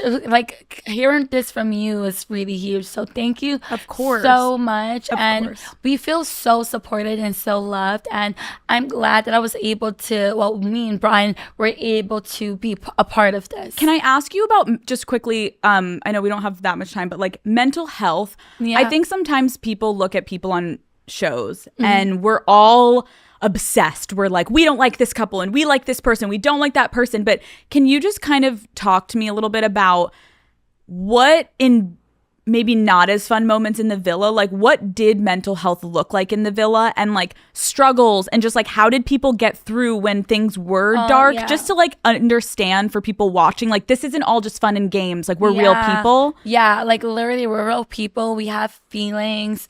And I think sometimes like people forget how intense things could be in there. Like when you don't have any interaction with the outside world, you're not able to call your mom and dad and talk to them. Like we're literally just there. But when we have doctors like on like sad like psych doctors, so whenever we really are having a bad moment or we feel like the world is like crashing down due to the intensity of emotions, we're able to take a break and talk to the doctors if needed to be.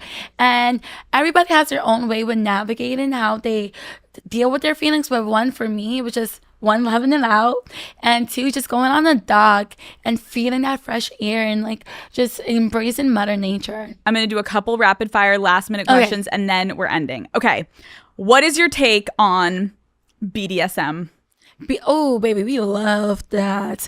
We love that, okay? You do? Love. Okay, how do you feel about Timothée Chalamet? Yeah, it was Zendaya, right? Right? Wait, is he with Zendaya? No. Oh, wait, no, he's with Kylie. Yeah, he's with Kylie. I'm going crazy. Very cute. Very cute. What is your most irrational fear? I would have to say sharks. Like seriously, I sometimes when I'm underwater and my eyes are closed, I have like this big imagination of a shark coming to get me. I don't know why. So do you go in the ocean a lot? Well, from knee and beyond. Yeah, that's it. What is your weirdest reoccurring dream? Oh my gosh, I would have to say, getting chased by naked people. No, seriously, like that's one of my night terrors. Have you ever watched the movie Hereditary? No. So there was like a scene there where like she just like, I don't know, I forgot it was a he or she, but somebody just wakes up and like there's a scene of like naked people all around them. And like ever since then, that's like really like irrational fear of mine. I just hope I don't trip and fall. Holy fucking shit. No, I swear. Watch when you search it up. You're gonna be like, okay, I see what she's talking about. Okay, fair. If you had a vibrator, if you have a vibrator and you had to name her, what would it be? Rosa. Okay, what is a song that will always hype you up? Ooh, got that only. What is the weirdest thing you keep in your purse? I keep. Damn. I have a lot of weird things in my purse. Backup heels. Because I went out one day in NYC and like a purse as in like a tote bag. And then my heel literally broke. So then ever since then, I was like, no, we need to bring backup heels. Because girl, we're not ever going to be limping like that again. Yep. Do you ever wear flats? I wear flats sometimes. Sometimes. Yeah. Okay. Who is your dream threesome? Three. Let me see. Kim Kardashian. Oh, that's good. She is hot as fuck. What message do you hope viewers take away from your time on the show overall? To just really stay true to who you are. Never change for yourself. Even when people are making you feel like, okay, what's going on with me? What's wrong? There's never nothing wrong with you, baby. Like, shine. And if you're bright as too light, guess what? Put some motherfucking shades on, bitch. Like, let your sun bright and illuminate. You obviously have gone viral for the songs that you love to make up when you're alone. Can you sing us a little something to close out your Call Her Daddy interview today? Give us a little Call Her Daddy, Amaya. I'm going to close my eyes and just vibe. Okay. Call Her Daddy is on the show with Alex Cooper. We are here to glow. Call Her Daddy, you know what it is. Hey, let's get to the biz. Honey, you're about to get a record deal. No, Amaya, truly, thank you so much for coming on. I feel like it is such a pleasure to sit down with you. You were such a bright energy in the villa, but to get to know you today, you're so funny, you're so charismatic, you're so loving, and I'm so happy that America made the right person famous. Oh Seriously. my God, Alex, thank you so much. And girl, I love listening to all your podcasts. So once I got the news, I was like, there's no way. The Alex. So this was a huge, huge moment for me. Thank you so much. And you're beautiful inside and out. So I love you. Amaya, Call Her Daddy, we did it. Yay! Love you.